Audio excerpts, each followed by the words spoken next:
Hey, welcome to another episode of the Black Guy Who Tells podcast. I'm your host, Rod, joined as always by my co-host, and it Karen. is officially the Black Guy Who Tips Day, September 2nd, which is also our anniversary. And what a perfect day to do feedback. You guys Yes. left a lot of comments and left a lot of stuff Yay. that we should respond to. We got doing it for the gram, which I'm gonna try not to forget to do. We got of course your comments on our website, your votes on the polls for Spotify for podcasters. Emails. We didn't get any voicemails this week, Okay. but that's fine. I do want to put up a quick just note to everybody. If you're trying to get tickets for the live show, I'm officially have two updates. Number one, if you want virtual tickets, make sure you buy them at least the day before the show. If you try to buy the virtual tickets on the day of the show, I believe they're not selling them the day of. So get them today, get them, I think, until Friday. And then basically on next Saturday, it's too late. Okay. So if you want to be there, you got to make your mind up now. Take a chance. All right. And then the second thing is, if you're in the Charlotte area and you don't got money for a ticket or whatever, You ain't got the five. It's cool. There's a bunch of fans who bought tickets and they have now sent me the PDF files with the tickets. Right. So if you want a ticket, email me. Hit me up on, best actually email me. Email me is the best. The blackoutters at Gmail. Email us, let us know, hey, I need X amount of tickets. I'll send you the PDF files, and those tickets hopefully find a good home. So thank you to everybody that did that. And like I said, no shame, no nothing. If you just want to come through, we not gonna be like, you ain't got $20. Nah, just let us know, and we got you. We want these tickets to find a good home. We do. We want as many people to be there in person as possible. So just let it. Those are your live show notes. Yes, we want people to see us, and we understand it. Like I said, everybody ain't got the five. So thank you to the fans. It was like, I can't go, or I might not make it, but I want to, I want to support to allow the people that ain't got the five to make it. So that's one thing about our community. We have a beautiful community. So I thank you all for that. And one more announcement. If you are buying virtual tickets internationally and you have had issues, let us know so we can contact them and they can get you the information that you need so that you can watch the show virtually internationally. So if you are like, I tried to buy the tickets internationally, I got a block or whatever it may be, let us know so we can contact them. But please let us know as soon as possible, because the closer it gets to the day before, we can't guarantee that they will get back to you in order for you to get your tickets. Yep. So there you go. Now let's talk about the people that took the time to give us money this week.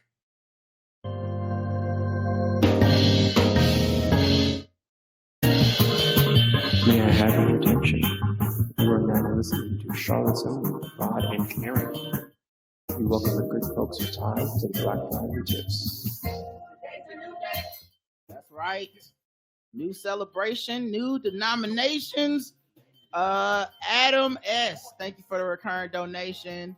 Mariano, thank you.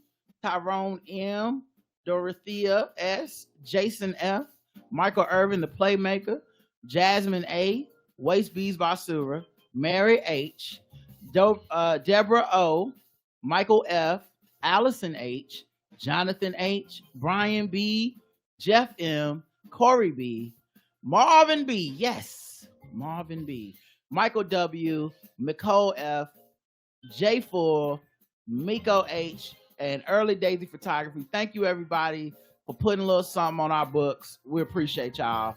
Play me out.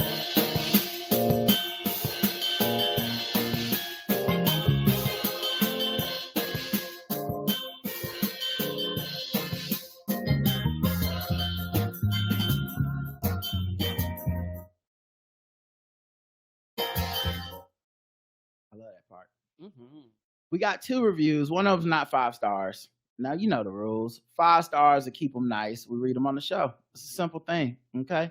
So we're only reading 1 review this week. 5 stars. This show is consistently great. The fans are great too. You can watch the show live on Crowdcast and participate in the group chat, which makes it even more fun. It does. I've been listening for years and will continue forever. I'm a tipper for life, says Survey Says. Come on, tipper for life. Okay, we love to see it. Thank you, Survey Says. As the only real fan this week. Okay. Anybody leaving less than 5 clearly don't love us. Let's talk about some comments. Okay. So we have a bunch of ways you can leave comments for our show, right? You can go to our website, theblackguywhotips.com. It's probably the easiest, best way, right? And when you go on there, there's each episode has a post. And you can go on that post and you can leave a comment, log in, whatever, just boom. Let me say what I got to say. We read them, we appreciate them. We love them. Another thing you can do is go to our YouTube page. Each episode, we put it on YouTube too when YouTube ain't fucking with us,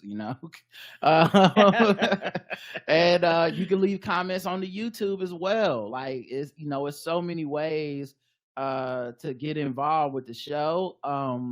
And then on Spotify for podcasters, there's a Q&A and there's polls, and you can interact with us there as well. So interact, hop on, do your thing. We love to see it. We want to see it, So let's start first on the website with the first episode of the week, which was episode 2760, Your Pettiest Reasons to Stop Talking to Someone, which was also the Doing It for the Gram. Appia says, I know that part of climate change is also other extreme weather, but we had no storms or hurricane here, just rain. Nothing extreme. By the way, I checked who invented the new preeclampsia test. It's a pharma company named Thermo Fisher with a white CEO. Well, I mean, isn't that every pharma company? Which big pharma companies don't got white CEOs? And they said it averaged about 6 feet. Yeah. The researchers seem to be of Indian descent. A big pharma. When did you ever do a bad thing? Please, no examples. Thanks. For those that don't know, Appia works in big pharma. So, but yeah, shout out to them. J Full says, now that I think about it, I'm pretty petty. I cut a woman off that I was dating because she insisted on ordering $100 plus steak. Well done. The server and I tried to discourage her, but she wouldn't even try medium well. And then she asked for A1 when the steak came. Just not things you do at fine dining restaurants. I was so embarrassed. It's kind of petty though. But I also would find it to be whack that a person did that. But I also I don't know that I'd be like, you're undateable. But yeah, I would be like, damn, this person really wasted a steak. Wasted a whole ass piece of meat. Yeah, I'd be like that more than anything. Yeah, I think also with it being a date and you paying for it, like, to me, the audacity to order $100 steak and then cook all the flavor out of it is just that's but I understand the pettiness in that. Yeah. You go $100, nigga, and you go bread it to rubber? What the fuck is this? Yeah, I definitely can relate. And people that eat well done steaks just can't relate, and that's fine. Y'all just have, lower taste buds or something. It's fine. I don't know. I've also stopped dating multiple women because they couldn't dress. One chick insisted on wearing clearly visible knee-length biker shorts under her dresses. She was way too fine to be dressing like a toddler. I don't know anything about fashion, so I stopped dating a woman because she couldn't answer follow-up questions about her stories. Like, if you telling me about all the places you traveled, but you can't answer a basic follow-up question like, did you eat, do anything interesting? It gives me liar vibes. I guess she was used to dating niggas that don't know shit about shit, and she could just tell tales all day.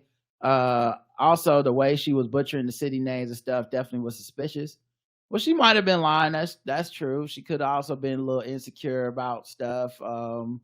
Also, I think you can get away with that because men are terrible listeners. Yes, they are. And they don't answer follow-up questions. And they like, okay, bitch, as soon as you stop yakking, can we fuck? Like, and that kind of the end of it for a lot of them. Well, on a date, I mean, even if it's not, can we fuck, is can I talk? I just want to talk. I'm here to talk at you, not you talk at me. So maybe motherfuckers wasn't listening. Maybe they was like, yada, yada, yada. Shut up so I can talk about my shit. And then, yeah.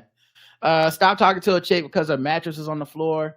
No box spring, just naked on the floor like a piece of bread. I thought we were going to get some post brunch afternoon delight until she opened the bedroom door and I saw the full size mattress on the floor. Internally, I was shaking my head like that Tracy Morgan note meme. Yeah, I mean, I don't know her age and stuff, but I feel like that's just when your mattress is on the floor, it just means you down bad.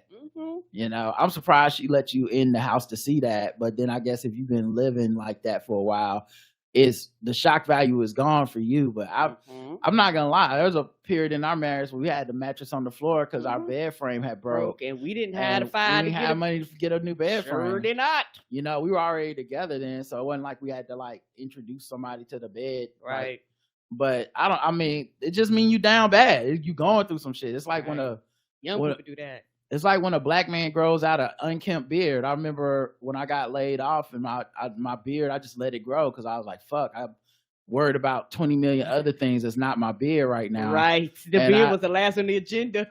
And I had a friend, Todd, that said, he said, man, he said, I know that, look, I know you grinding. And I just started laughing because I was like, yeah, I guess I never thought about it, but I do associate this with just, man, motherfucker is grinding right now. They not worried about nothing but whatever it is that they're trying to accomplish. That's the grinding beard. So, you know, I think I definitely understand the shock value of it on a date and all this stuff and in a dating situation. But I think the way my mind works, I just be like, oh, they just going through something, you know.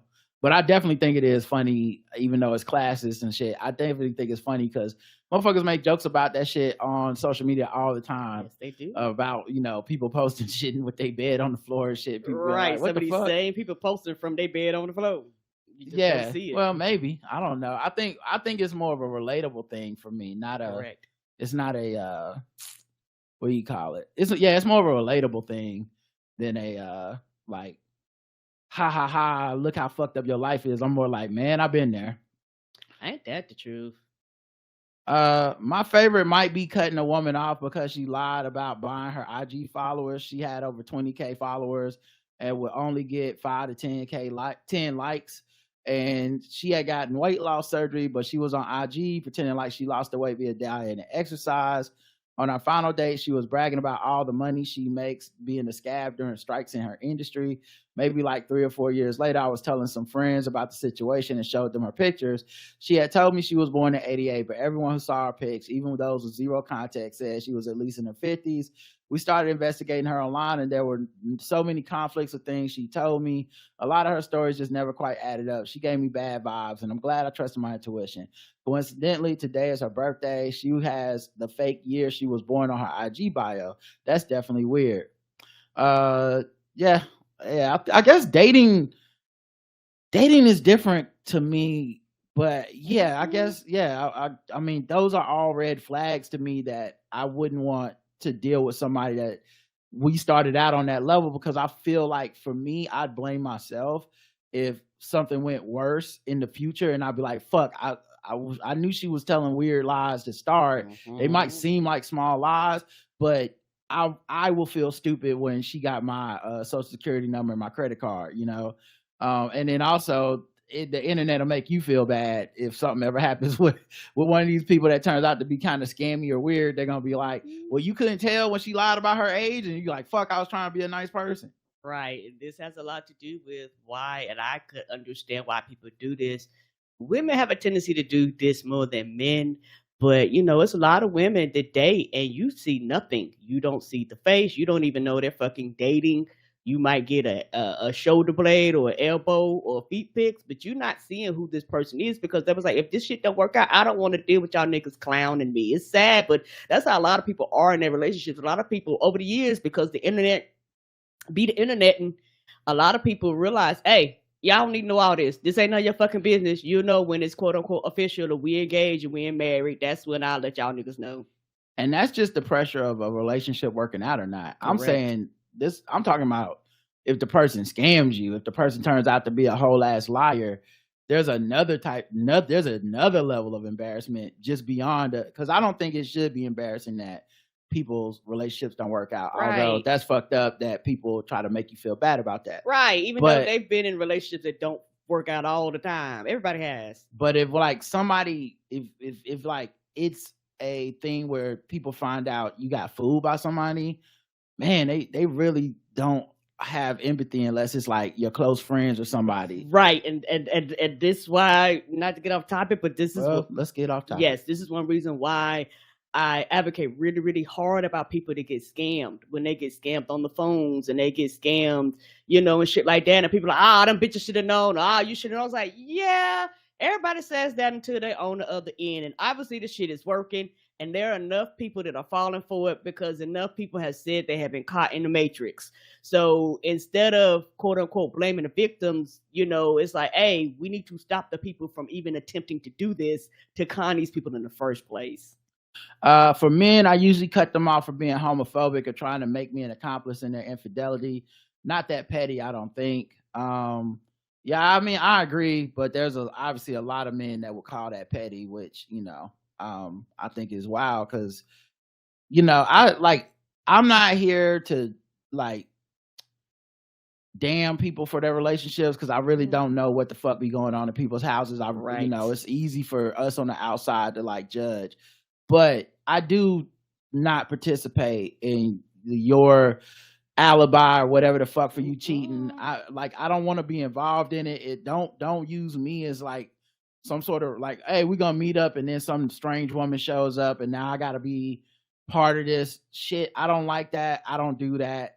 It's not my thing. I'll keep it out of my business. I'm not the type of person to snitch or whatever, but I don't want to be involved. And I honestly would stop kicking it with you if I see that, okay, this is a person who doesn't respect me or my boundaries, doesn't respect the kind of person I am. And they think this is what male friendship is, you know, look at me doing dirt and ha, we're supposed to be cool with it because we're bros. Nah, yeah, it don't work like that. That's my thing. You do what you want to do, love who you want to love, but don't, when you involve me, that's when it's a problem. I don't give a fuck. Just don't directly involve me in your foolishness. I do cut off niggas for cheating in golf. That's unforgivable. We ain't playing for no big money. Why you cheating over $5? And then he said, I used to want to hit somebody with a liquor bottle like the movies until the brat got sent to jail over it. I'm not risking my freedom with a folding chair. Oh, no. And the thing is with the alcohol bottles, particularly wine, they're really thick. I think people underestimate how thick those bottles is. And if you hit somebody upside the head and they break, it's possible you get them a concussion. Like, that ain't no joke. I agree. Let's get into the comments on so no YouTube comments on this one. Okay. But let's check out the comments on the Q&A for Spotify. First of all, the poll, have you ever hit someone with a folding chair? On our website, No. on our website, 0%. So the 0 people have hit someone with a folding chair, which means no, 100%. But on Spotify, 9% have hit somebody with a folding chair, and 91% have not. Oh shit, I like to hear them stories. Was it college? Was it a bar? Like, where was you at where you had A, access to random folding chairs, and B, what escalated for you to have to hit somebody? Yeah, I wonder if it could be like a fake wrestling thing or something.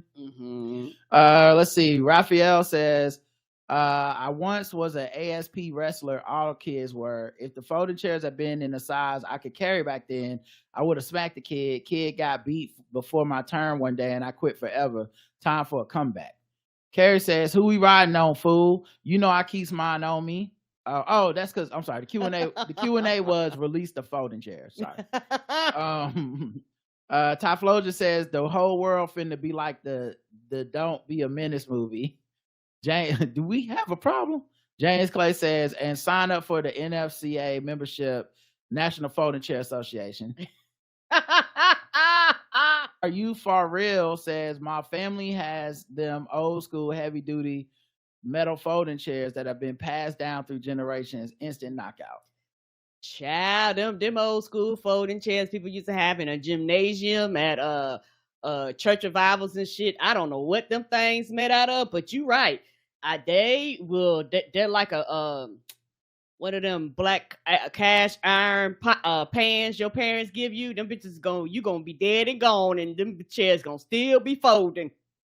Let's get to the next episode, 2761, the Loch Ness Orgy. We had 5 comments. Appia says, I also do yoga, Karen, and also the non-culty kind. I love it, but not a problematic amount. Yeah, and the thing is, I enjoy doing yoga. I haven't been to a class that's the pandemic, and so I enjoy being in like a classroom and classroom settings and things like that. But like I said, I can tell that some people are like super duper, and there's nothing wrong with getting into it and learning the poses and all that stuff. But for some people, it can, if they allow it to, turn into that. Justin says, I legit said the same thing about the British Museum. Tommy D said, as a school custodian, I don't care who has a gun. I know all the secret passages to escape that even the principal don't know about. I'll be out like Andrew Dufresne from Shawshank. I know you would, because you should know. You're the custodian. Arctic Chick says, regarding the no fap movement being cultish, one thing I know about the cult leaders is that they're doing the opposite of everything they tell the other members. Whoever is making money from that movement is also using it all to trick off on somebody's son's daughter's OnlyFans. Yeah, that is funny. Like the cult leader do always break the rules, so somebody's jacking off constantly at the top of the pyramid for sure. EVE says that Bill Murray Khalees story was odd to me. I don't believe they were an actual couple. One, because it's not that long since Khalees's husband passed away, and two, it doesn't look like Bill knows how to handle all that jelly. At the most, they were probably just friends. Yeah, I just wonder. I don't understand Hollywood in that whatever the logic is through public relations, that you need to have like a public relations dating another celebrity story every once in a while.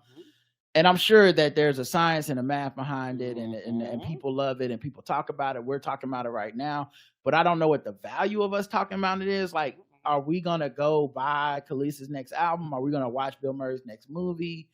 But clearly it's a thing, but it's weird when it's so surface level. We never even seen them together. I haven't seen a photo of them. That's together, what I'm saying. side Like, by side. It just feels like he went to a Khalees concert one time. They didn't even get a picture together, and then we were just supposed to be like, they're dating. Oh my God, what a crazy story! And I don't know who it would serve or why it would serve this. Right, because they're targeting two different audiences. Yeah, like it just feels like something someone made up because they're fucking with us. Like, right. Remember that time Khalees was dating Bill Murray? And you're like, nigga, what? Stop lying. But like, and then they say, it became a thing, and it was like, okay, we'll roll with it for a few months, and then announce we not together no more. Right. Let's see. Any more comments on this? No, that's it. And then on Instagram, on YouTube, we just had a heart emoji from the home I create. Oh. And the poll: were Khalees and Bill Murray ever dating for real? Yes or no? I don't think they. I don't think so either. 80% of the audience agrees with us. They were never dating for real. 20% say yes. And it's even different. Even on Spotify, it's 27% saying yes, 73% saying they don't think it was real. So what do I fucking know? I guess y'all think it's real. Some of y'all think it's real. I just can't even imagine. But I don't know neither of these niggas. Maybe they was doing it. The Q&A was get the artifacts back, colonizers. Raphael says, issue that I have to theft of artifacts is that stolen items are gone forever unless the buyer returns them. Governments and kingdoms in former colonies have been securing returns. Recently, theft is suspect. So you're saying maybe they're, I don't know. Is that stolen items are gone forever unless the buyer returns them? I don't know. Are you saying that they fake the theft so they can keep the items from returning to the rightful owners? And since the rightful owners have been asking for those items, the museum's like, oh no, they got stole. Sorry. I don't know. That could be it. Carrie says Killmonger was right. Disclaimer: he was only right about the taking the artifacts back. Killmonger was a terrorist disguised as a black revolutionary. Was very violent towards black women. I agree. Dorina says, while they are also being forced to give back artifacts, give back all the gold that we're in the building churches. Look at you, Vatican and Pope Francis. Attention, pickpocket. Chris Chacon says, time to send in Brendan Fraser to bring back those cursed mummy artifacts. Jay Damo says John Oliver did a piece on how museums are really showcases of theft. There are people who will never see artifacts from their own culture. Soldier Boy voice research. This is Magnificent Breeze. If they don't drag that damn lake and call it a day, I really hope they out here having an orgy and not just wasting money to look at the water. James says Killmonger was definitely right. See Carrie's disclaimer. Pui says give them people their shit back.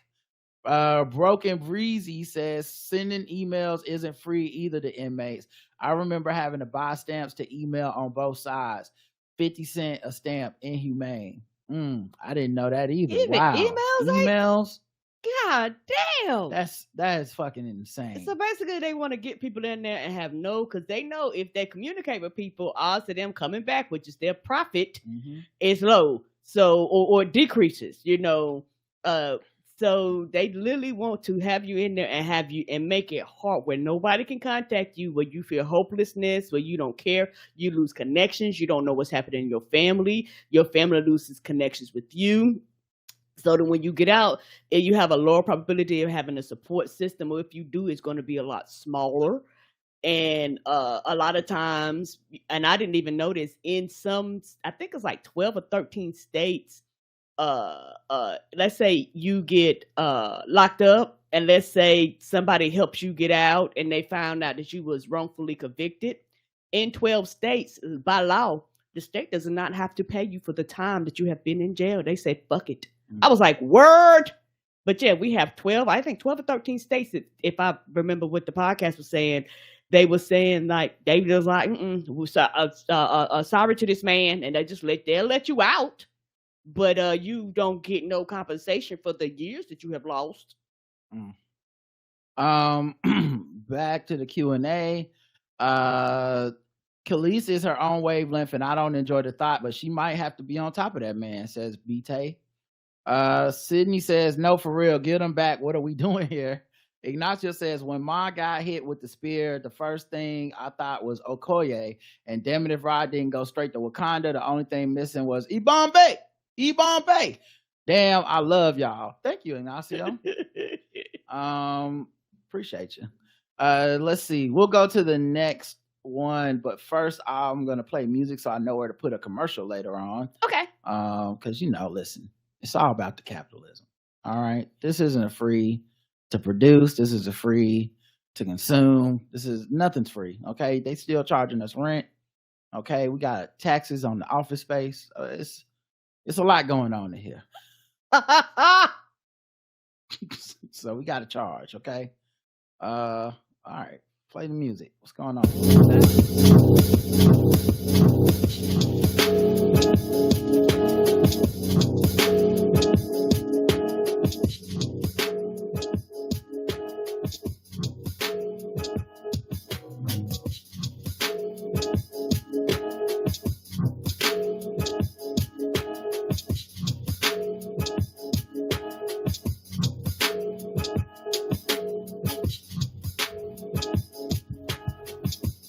Shout out to DJ Jaffa. He sent me like 5 or 6 new beats. Yay! Thank you. We like appreciate beats. it. We're always accepting beats. We love playing them. So the next episode was episode 2762. Congratulations. We got this is more of a talky episode. I was a little tired and Oh yeah, while we on it, we found the name of the documentary that I forgot. It was on Netflix and it was about makeup. And it was, I don't remember the name of it, but it was a beautiful I don't. I don't. Here's why I'm laughing. Because this is the second time you've done this. This is the second, and so let me just say, we got a review this week that was 3 stars. It said respect, but it's becoming a hard listen, too much correcting and not knowing. It's from Pancho That Chosen One or whatever. Probably an asshole. But this is what's wild. I know that the correcting has to come from me. The not knowing typically comes from Karen. How the fuck am I supposed to fix that? Karen constantly brings up stuff and just relies on me to fix it or finish it. And I'm fine with that. That's our dynamic. I normally do the research. I normally do the articles. Like, I'm totally fine with that. But also sometimes Karen will just say some wild shit that is not verified. It's just a thing that might be true or might not. She may have heard somewhere, she may not. And it is up to me live on the fly to try to figure out if that shit is true. I'm sorry. No, don't apologize. I love it. The audience loves it. Okay. This dickhead doesn't. Okay. But and I don't mind it. But it is part of the thing. The way my brain works is we have a segment. I'm trying to keep it on track. We're talking about a certain topic. It's okay for us to go off topic, but at some point I want to steer it back to where we're at, so we have consistency on the show. And I don't mind going down whatever rabbit hole. I don't mind whatever. If there's something where I'm like, I don't think that's true, or I'll try to bring it up during the show. So, because what this motherfucker doesn't know is thousands of people listen to every episode, and when we get something wrong or we don't address that we don't know, we get a bunch of fucking feedback from people being like, hey, I don't know. Why didn't y'all know this? Right. How come you didn't correct Karen when she said this? Like, we get that. And then all at the same time, I'm trying not to be a dick and be annoying and be correcting every fucking thing. Like, well, Karen, come on, that this is that and the other. And so if Karen throws a curveball, like, there was a documentary. I can't tell you what it was about. I can't tell you the name. I can't tell you when we watch it. I can't tell you what we watch. Now I'm the asshole for being like, okay, I'm trying to help you out, but so we don't know, and the only thing we can do is make jokes about, hey, she don't know, and we just move on. That's part of the joke and the fun is right. You may not find an answer. So I was just thinking about that. That's what made me chuckle to myself. Is as you're doing it again. Keep in mind, she did not know. We made a whole thing about how she didn't know, made jokes and moved on. We found out what it was after we got off the show. Karen did not make a note even at this time to be like, let me write this down. Let me put a note to myself, because this time when I bring it up, I can have the answer and be like, hey, everybody, the name of the documentary was blank. And here she is again doing it. And if I'd a dick for being like, okay, the answer was broken, and it was episode 2 about makeup, and it's on Netflix. Yes. Is that too much correcting for you, the chosen one? If I'm supposed to just sit here? Also, I don't know how to tell y'all this, but we've been married 21 years now. Today's our 21st wedding anniversary, the Blackout Tips Day. I love this woman. Yeah, I love you too. I'm making everything I do is to make sure that this woman is affirmed, that this woman is empowered, that this woman has autonomy, that this woman is my equal in everything that we fucking do. And so this isn't your typical show thing. I don't know what kind of adversarial relationships y'all have, what trauma y'all have experienced amongst the people that y'all deal with, but here a correction is just a correction. It's not a you dumb. Right. You should feel bad. We're not taking points. We're not tallying. Ain't nobody trying to embarrass you for not knowing, because there's some shit that Roger don't know sometimes, and I actually know what I'm talking about. We putting out a product into the world, and more than just you was listening to it. Right. And one thing I'm never gonna do is sit up here and let some shit be incorrect just because, well, Karen said it, and it'll be awkward to correct the shit. Let's just get it over with and just do it. Just get the shit right. Let's just get it right now. And if we don't know, also, we don't know. We don't know. This is a very vague comment, so I don't even know what you definitely necessarily mean. Right. But even when we don't know, sometimes we don't know. I remember we had a person that wrote up about some shit like, yeah, y'all didn't know this fact, and y'all need to do this type of research. And I was like, man, suck my fucking dick. I'm working hard every day giving you entertainment. I'm not a professor in this. This is just this is human conversation you're witnessing. It might not cover all the fucking bases, nigga. If you don't like that, go read the book. Go look up the wiki. Go do the research yourself, because we're not gonna have every single second of multiple hours of unscripted conversation be correct all the time. Part of the feedback, if you're not being a dick about it, people write in all the time to be like, hey, this is what the thing that y'all didn't know. And it's like, thank you. Yeah, so this is my field, and here's some additional information. Like I said, we don't mind people reaching out, but hey, in case you didn't know, I got some additional information. But I'm an artist, and shout out to Erykah Badu. I'm an artist, and I'm sensitive about my shit. Just don't come to me all crazy. That's when I get an attitude. Yeah, I mean, this person's actually obviously a dick. Mhm. Anyway, the documentary was Broken. It's a series on Netflix. Episode 1 is Makeup Mayhem. That's what we watched. It was 58 minutes. So when Karen said short, I think she thought it was like 20 or 30 minutes, but I think she may have come in halfway through.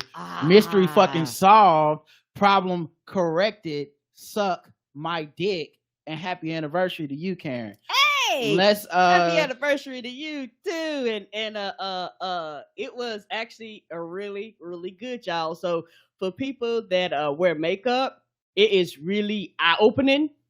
Particularly when you see, because the part I came in on was when they was talking about makeup trends and how you have things online, and how some of the makeup industries, like with the Kardashians and some of them, when they do shit online, they will purposely do limited releases. And so everybody will have it, and then all of a sudden you can't buy it, and then you got people that was like, well, I want the shit, and it's sold out. So what they'll do is like they'll start finding other places that has these quote unquote name brand makeups, and they be actually sending them fake shit. And it went into the background of this fake shit and was telling people, hey, if they sell this shit for 50 and you find it for 10, you might need to be sure that this is what it is. And they were saying how people have gotten so much better with duplicating and foaming and wrapping, where unless you are a professional and you're like actually testing the makeup, you do not know, and a lot of times you cannot tell the difference.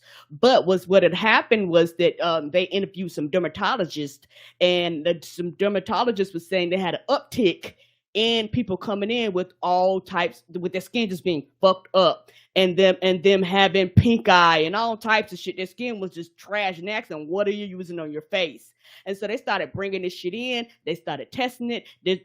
And the thing is, when they started testing it, they was finding out that this makeup had shit that was horrible for your skin. It had feces in it. It had urine in it. It had types of acid in it. It had shit you put in the car, all types of shit in this fake makeup that was tearing people's skin to fucking pieces. And so I was listening, I was like, well, I don't wear that much makeup, but I was like, well, bitch, when I do go, I'm gonna take my black ass over to Sephora and go ahead and pay the upcharge for the real shit. It's not worth it. And so it was just really education and opening up my eyes to this market of makeup out there and things like that. I just want y'all to know, when she brought this up the first time, she couldn't remember what it was about or anything. Now she got the whole, like, she could break it all down. And I honestly, I felt bad after that show, because I was like, fuck, I couldn't remember. And if I would have known at the time or corrected her, as this asshole thinks, we would have got this at the time. Because she just needed a spark to get back to like, oh yeah, that's right, it was about makeup, boom. And so anyway, but yeah, it was also wild because they went to online stuff, and they were like, even when you look at the big sellers like Amazon and all that stuff, there's no impetus for them to take this stuff down, because all they really do is take a cut off the sales. So they don't house the illegal stuff, they don't ship the illegal stuff, and they don't receive the illegal stuff. They just get a percentage of each sale. So if motherfuckers are buying fake Kardashian makeup, why would Amazon ever take that down? It's the easiest passive income they have, and I forget what the exact number was, but the market of all of the beauty brand sales is billions of dollars. So I don't know how much this is of that billion, but the point being, it's definitely a lot of money. Yes, and it was just watching that documentary, and they were like I said, because I didn't know, they actually have people that are dedicated to actually finding these places that make this fake makeup. And they actually are in these countries trying to find out where it came from, who made it. But it just don't matter, because like, one, is too big. Two, they be getting tipped off. And three, even when they went and busted like the people at the swap meet or whatever, they was back out there like the next day. It just don't matter. But it was a great documentary. I'm gonna finish that series. But back to the comments on congratulations. Appia writes in, 3 comments. Okay, let's see what's going on. She has something to say. what you said about postnatal depression, is that what it's called? Okay. I think here they call it postpartum, but natal sounds right too. So maybe it's a different term I'm thinking. Right, because here we call it postpartum. But postnatal depression and anxiety is of course true, but there's more. I had very strong anxiety about after both births, and read about it a lot. I saw dangers for the babies everywhere, and it became very intrusive. Somehow it seems to be nature's way to keep the baby alive. I read that mothers who see all potential dangers used to have a better chance to keep the baby alive, but it's awful. I remember in the parking lot of the hospital, I was worried of a terrorist attack without any real reason. I got a panic attack. When Mr. Appia had to leave work for a few days, I was convinced that he would die from a terrorist attack.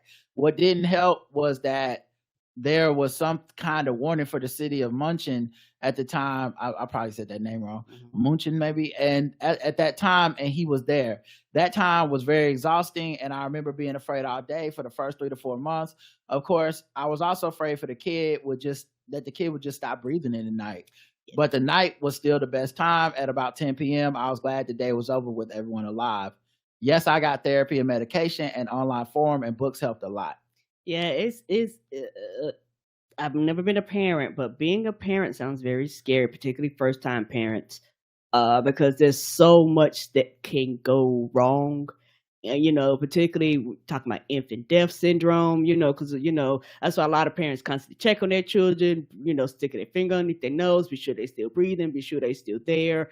And it takes a lot on the people in the household, but particularly the mother, birthing person, because the child is attached to them, and so that's why a lot of people go through this whole whirlwind of emotions, and I wish more people talked about it. I think, didn't you read where they just now are getting medication for this? But people have been having children forever, and they're just now getting to the point where they postpartum depression. Postpartum depression. I know what we talked about was preeclampsia test. Okay. I don't know if we talked about postpartum depression, like treatments and drugs, on the show before. Okay. So I guess I don't know. I was listening to a podcast and they was talking about I'm not correcting you. I don't know. It's okay for me not to know everything. I don't know. You know more than me about this. Yes. And that could be, I don't want to say it's not true. I just don't know. Yeah, and so like I said, I don't know if it's on the market or not, but I know they would talk about studies and research and stuff for the first time, actually be like, hey, this is a thing. Women deal with this. Let's address this. Doctors are having to deal with too many women sad and depressed, and their emotions are going everywhere. Their weight is yo-yoing. A lot of times once the baby is born, you have things like, they call it mommy brain, but you have this thing where you literally cannot remember that is a I've thing. heard of these things. Yeah. And particularly that's why when a lot of people go back to work, it's very hard the first few months for them to even remember the simplest of processes, and everybody think there's something wrong with you, but that's a real thing. And so, these are things that need to be addressed, but nobody really cares, and everybody's just rushing people to get back to work and rushing you to get back to things, and just everybody wants you to get back to normal. Especially in America. Right. Well, we're one of the only if not the only one, the largest industrialized nation that doesn't have a standard for when you have a baby, like regardless of your job, where we're like, hey, if you have a baby, you need to have this amount of time off paid. Like, your employees should have to pay for you. We're the only country that doesn't have a standard. Most people, if they do have a job that's lucky enough where they can do this, a lot of times you have to do it through your job, and a lot of times you get paid like 50% of your pay. Like, you only get paid 100%, and a lot of times it's like 60 to maybe 90 days, and then they like, bitch, get your ass back to work. Appia also said, for me, the internet was extremely helpful with my anxiety. I was able to find resources and help. I also find out that my feelings were relatively normal, and I wasn't the only one suffering from them. These feelings in the time before the internet, I don't know how mothers dealt with it. Yeah, I guess that's interesting, because I do think there's a sweet spot in the internet where I think there's a sweet spot before social media really like became so big and where there was a time Mhm. where you were finding people, whether through message boards, the beginning of Facebook and Twitter and stuff, where Mhm. people were finding Where like, things were oh, okay, pure. these are experiences other people are having, and it's okay to talk about them. And then yeah, just I think now when we talk about the internet, I'm really more talking about the very current 4 to 5 years now. Like when I Yes. talk about social media and anxiety and stuff, I'm thinking these are things that have been exacerbated by the people in charge thinking that Mhm. being unregulated is the best way for the internet to work. And Right. whether that be Elon Musk or the dude Mark Zuckerberg or Jack before Elon at Twitter, like, even Reddit was like that at first, and Serena Williams and other people put pressure to reel it in. I think once things got to the point where the white dudes in charge were like, freedom of speech is us being able to harass people. And Mhm. because I think even the experience you're talking about with postpartum now is extremely complicated, because now I guarantee, this is without me even looking it up, I guarantee you there's some type of group out there who is saying like, oh no, that's because you're not drinking alkaline water, or that's Yes. because you don't eat the right foods, or you just need like Jesus or some shit. Mhm. Because I feel like at the It's a brand. You're beginning there selling was a shit. level of respect for expertise Yes. that happened on the internet that just doesn't happen anymore. So I wonder if new moms who just had their kids in the last year or so, I wonder what they're experiencing with the internet, and if it's helping their anxiety or confounding their anxiety. I mean, think about just during the pandemic, how many people were saying pregnant women should not get vaccinated, Right. while doctors were saying and experts were saying, yes, you should. And it was a legitimate like 50-50 fight Yes. online between not experts and experts. So I do wonder, that to me that would add to my anxiety, but I've never had a kid, so I don't know. Right. And it would be a whole lot to navigate and to go through.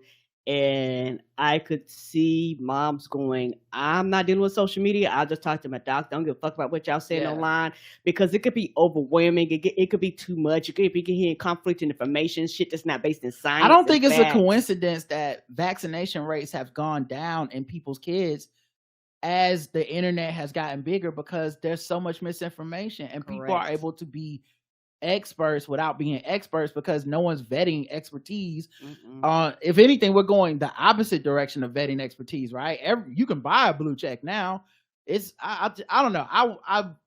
So when I'm talking about the internet, I'm really more talking about that, because I do think there's a lot of helpful stuff.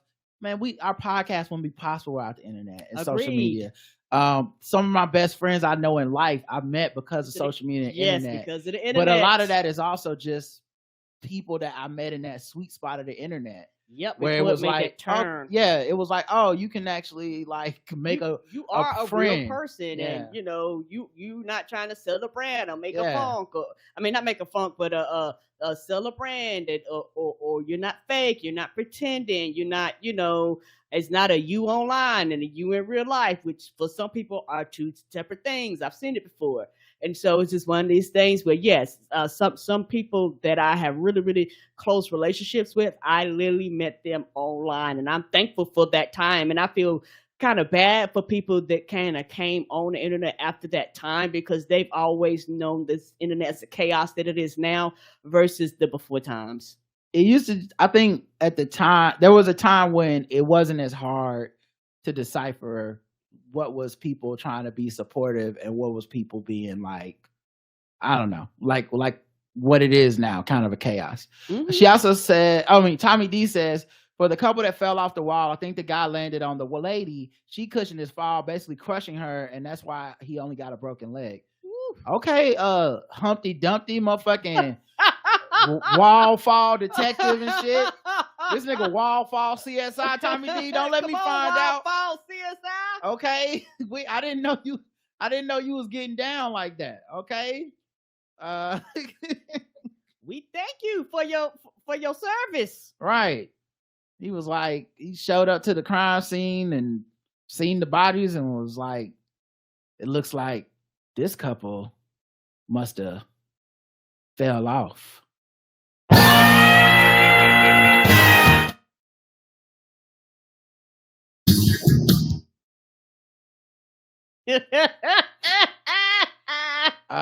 EVE says, I got the best news of my life last week when I found out they're building a Krispy Kreme down the street from me. Oh, shit now. Finally, she's finally talking some sense. Maybe this will get her to put down Arby's. They are few and far between up here. They might be right beside Arby's. Who knows? I doubt it. There are few and far between up here, and I nearly wept with joy.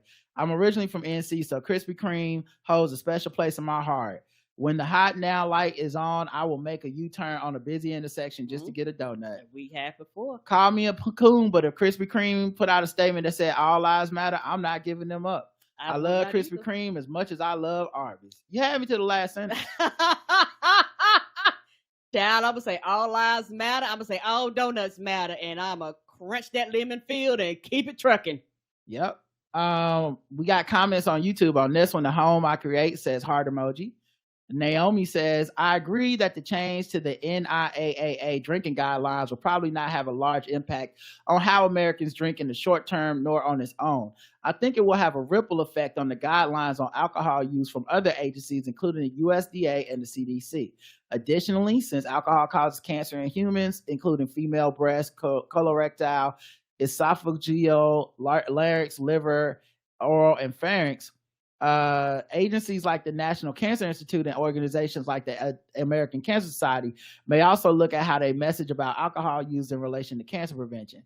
This may also change how healthcare providers talk with patients about their alcohol use. My hope is that people have scientifically sound information from reliable sources, and then folks can decide how much alcohol they want to consume. Thank you, Naomi. That was a very nice correction, addition to what we were saying, because my mind was just thinking like, I don't even know that people know or care what the guidelines are now, but you're right. When you put it in the context of the industry and the guidelines of medical professionals, it'll trickle down in the public. Will people do it? I don't know. That's not really that's up to every individual, but you're right. It's saying 2 times a week, if your doctor says it, and then the CDC says something about it, and the cancer prevention people say something, it's going to leak into your psyche at some point. Yes.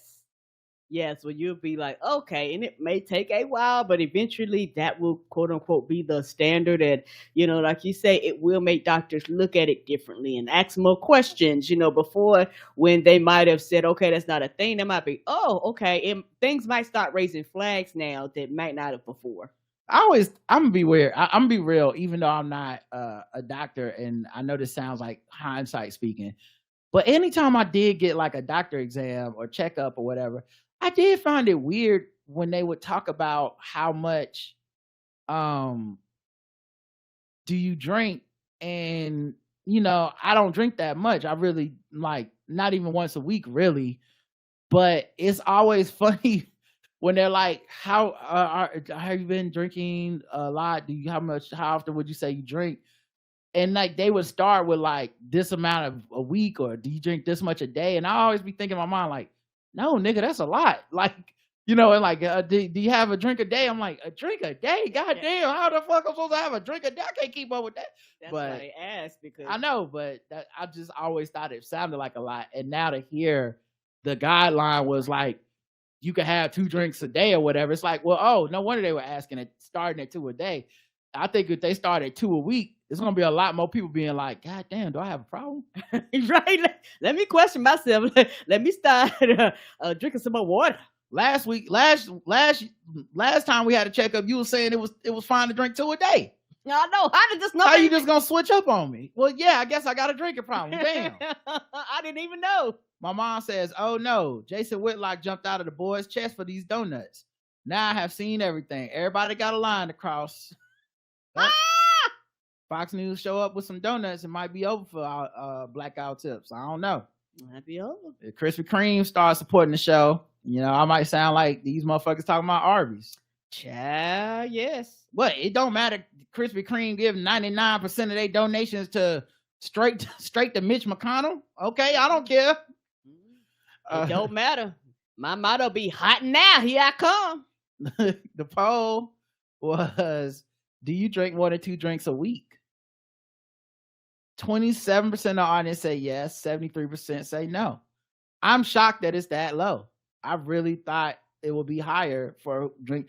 Because to me, the doctor wasn't even 2 drinks. So I think I may have told the doctor 2 drinks a week, just because I was like, I gotta say something, because it's really like less than 1. But let's say 2 a week. They would be looking at me like, cool, nothing wrong. That's it. And so I think, to put this poll result up, I would have thought it would have been like at least 50-50. Because like how many, anyway, 42% on Spotify, which is a lot higher. 48% no, 42% yes. Now they do have money. So the Spotify people probably can drink at work. They got the Mad Men jobs. Come on, they can buy top shelf so they can function. Well, the Mad Men jobs, you have a liquor in like one of the drawers on your desk. You have like a little caddy with some ice. You know, like they got those fancy, those corporate, corner office niggas. They be like, I'm gonna need some scotch. Ice modes in the mini freezer. I get it. I'm gonna need some scotch to talk about this meeting. The Belk account. Bourbon.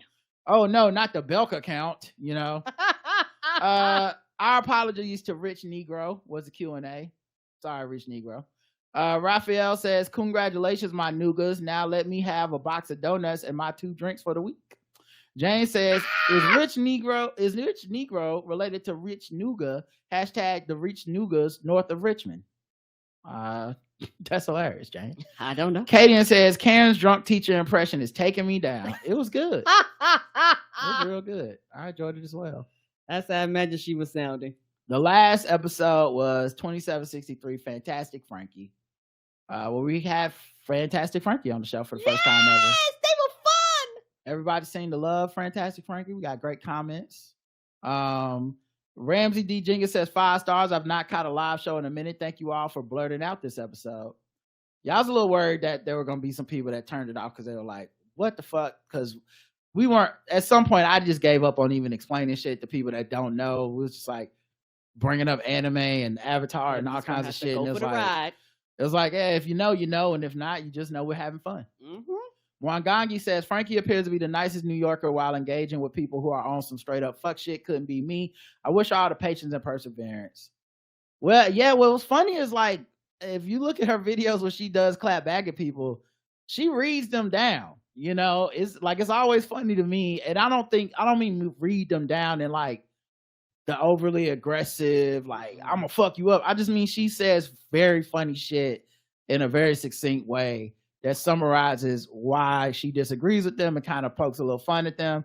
And honestly, I know people say she's nice for a New Yorker and stuff. I think it's just for the circles that she runs in, she can't be like cutting too low on people. Right. Because if you cut too low on folks, you lose the people on your side because of the side drawn. So like, while it would be perfectly acceptable for some type of influencers to be like, I'm gonna pick on this person for being fat or ugly or dark skinned or some other superficial, somebody else gonna catch a stray. Yeah, and it just would hurt some of her fans' feelings, and they'd be like, I thought you were on the side against this. I thought you didn't like fat phobia and this, that, and the other. So I get why it's a little bit harder, but it's also why I respect what she does, and it's also why I don't really I'll never knock Michelle Obama's when they go low, we go high thing, because our side is responsible for going high. And you can try to do semantics and change up the words to make it seem like it's different. Like, no, I just go low differently. No, you don't, because we know what low looks like in our society. And the people that go low are typically the fucking scumbags. And so I like that people don't go low on our side. And I wish we would stop trying to act like we do, because, if your low is some perfectly acceptable thing that everyone's gonna agree, then it's not low. Tommy D says, why has Zelda not been the main man? It has been established that one of her versions does indeed have hands. In the N64 Ocarina of Time, Zelda is disguised as the character Sheik, a damn near ninja. Through the most of the game, she presents as a guy saving Link's bacon, giving him advice, playing a harp, then disappearing like Batman. Right. This could easily be a Zelda solo adventure game. Yeah, I mean, Karen was 100% right on this, and someone sent me a obscure game that was only released in like the UK and something else from a long time ago. That was like, oh, this was a game that kind of stars Zelda, and I'm like, I have never heard of this game. I'm talking about them spending that same big budget, same promotion, but just why is it called Legend of Zelda? We don't even know what her legend is. Nigga, right. It's been Legend of Zelda for 25 fucking years. Like, the legend is that she exists. What the fuck is this? Evie says, I'm a lot like Karen when I embraced my nerdiness when I was older, and now I'm a full-fledged nerd who loves comics, anime, and superhero movies. I think I've become pretty knowledgeable about anime, especially One Piece, which is my absolute favorite. Being a woman who enjoys these things, I've been nerd checked a few times by men. I remember being at a cookout and my cousin brought her new boyfriend who had 2 sons. I got to talking to the boys who were probably around 10 to 12 about anime because I was wearing the Demon Slayer t-shirt. The conversation turned to One Piece, and I was explaining the scene to them, and their dusty ass daddy came over and told me I didn't know what I was talking about and proceeded to quiz me. And mind you, I've been caught up to the anime and the manga, watching tons of One Piece content on YouTube, so I know my stuff and knew far more about it than he clearly did. After I embarrassed him in front of his boys, he told them it was time to go. I noticed it's not the young boys who nerd check women, but grown ass men. It's so pathetic. Really enjoyed this episode and the nerdy chat. Mm-hmm. Yeah. Yeah, and like I said, and it's one of those things that could be very, very frustrating. And like for me, I know me, I'm not even going to engage. Like I do not like that. I do not enjoy that. You know, like if I come and ask you, that's completely different. But me, you know, just kind of talking, and on top of that, I don't mind you coming and correcting and things like that either. But know what the fuck you're talking about. Just don't be saying shit and you just don't know what you're talking about just because you think you have the authority, and then you fuck around and find out that I know more than you, and your ego and pride is so fucking deflated that all of a sudden I gotta deal with you acting like a motherfucking fool, like I'm threatening your goddamn manhood. No, bitch, there's nothing wrong with not knowing. Nobody knows everything. Even the nerdiest of nerds don't know everything and all of everything nerdom. Like there's some things that you just don't know because you might have read certain comics, certain runs, you might have just followed certain, you know, writers or whatever the case may be. You know what you know, and you don't know what you don't know, and that's okay. But I think you know, when it comes to that, also I think too, not trying to be funny, for a lot of men, my personal opinion, this nerdom space was a safe space for them not to deal with women. They go, I can go to this place, I can, you know, be an asshole, I can be a jerk, I can quote unquote beat my chest and be a man and talk to the boys and not have to worry about quote unquote no girls allowed. Then the women will start coming in and you know, they start fucking losing their minds and acting stupid, and you know, what's wrong, and we got to look at, you know, deal with you crying and fucking whining when all of a sudden women start coming in, but like, hey, don't say cripple a bitch and then write a fucked up storyline about characters and shit like that. Let women have agency, let them star in shit, you know, let's open it up to LGBTQ, let, you know, because these things actually exist. It is not all a good boys club, but you know, for a lot of men, they feel like you're quote unquote stripping them of their childhood. That's what a lot of this stems from. They feel like, oh my God, my childhood is not my childhood. Well, I'm sorry if for the first time in your life you had to deal with somebody that has an opinion outside of yours. Yeah, and that was one of the things I was trying to convey on the show, is like, actually it'll be real equality when women don't feel the need to be experts to know what they're talking about, because a lot of these dudes just don't know what they're talking about. And it's very easily deconstructed. I don't even like having conversations about nerd stuff with most people, because I find that there's a level of like emotional, I don't know, there's just a level of like, you haven't really thought about it, and there's a lack of self-awareness. Like, for example, I tweeted about how I'm enjoying Ahsoka, you know, but I also was huge into all the Star Wars cartoon stuff. And right, so, you watched them all. Yeah, so this is just like a continuation for me. And this person was like, yeah, but I don't like how Rosario's playing Ahsoka. I think they should have cast someone else because her playfulness and humor is not the same. And it was like, but if you watched all the other stuff, you watched her life turn to complete shit. she wasn't playful at the end of Rebels. She wasn't joking anymore. There was like, and it's not that there's no playfulness. There's still playful, fun stuff happening in Ahsoka. The whole time when she was letting Sabine shoot at that ship, and was using it as training, and you could clearly see she was having fun with it as well. Right. But it's like, you know, you can make the same argument of Luke losing his shit by the time we see him in the all black, or the time that we see him as an old man who's quit. Like, this is part parcel of the thing is you get introduced to these characters when they're young and have hope and shit, and by the end, the war is taking all the hope out. Anakin's another example. And so it would, to me, the only thing I can say, and I'm not going to say it to this person because I don't want to be inflammatory or overstate what they're saying or argue with them, because people like this like to argue sometimes. But the only thing I can think of is, okay, so a woman's not smiling enough for you.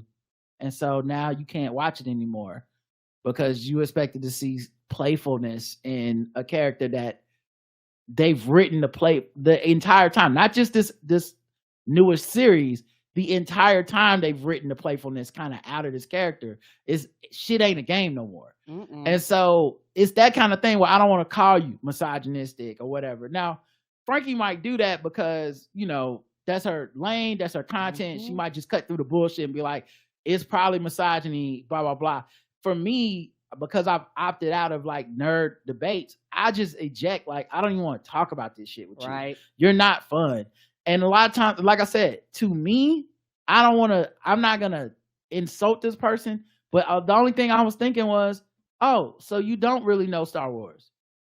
You don't really know what you're talking about. Because what you're saying to me is right there in the script of she is not like that anymore because she was fucking framed for a murder she didn't commit. Her fucking mentor turned into Darth fucking Vader and she tried to fight him to the death. You know, she's watched all the Jedi be killed. She survived all this, and you're like, she ain't show up ready to play games and be funny and make jokes. Like, that's insane to me. That's your critique of the series, or that, you know, you just don't like Rosario Dawson or something, maybe. Because, you know, I'm not gonna get into the further. I'm already nerding out enough. That was enough. All right, no problem. Yeah, and I understand it. And truth be told, this is one of the main reasons why we started our Nerd Out Premium show. Right. Like the real reason, because it's like, we like nerd shit. We actually love nerd shit, but we don't want to argue and we don't want to debate. You know, like, we don't always agree on things, and there has been times where somebody will say something, somebody says something else. But you know what? At the end of it, it don't get to the name calling or no fuck you, you know, type of thing where it just goes to the extreme type of thing. Like we have civil conversations about shit we don't agree with, be it somebody actually knows more. So, you know, sometimes it's personal preference, you know, like, you know, it's a running joke, and Roger keeps telling me this, and maybe one day I'll listen. I don't like first person shooter because the shit, my mind just clicks off on first person shooter. I can't wrap my mind around it. To me, when you play first person shooter, a lot of times they have the settings, it's actually reverse of what it is in real life, and it fucks my head up, and I'm too lazy to go in and change the settings to whatever it needs to be to make it make sense to me. So I've always opted out of first person shooters type of thing. But you know, that's just me. And I know Roderick, you know, which he does, he's like, well, you know, blah blah blah blah blah, and I might find one day that I love.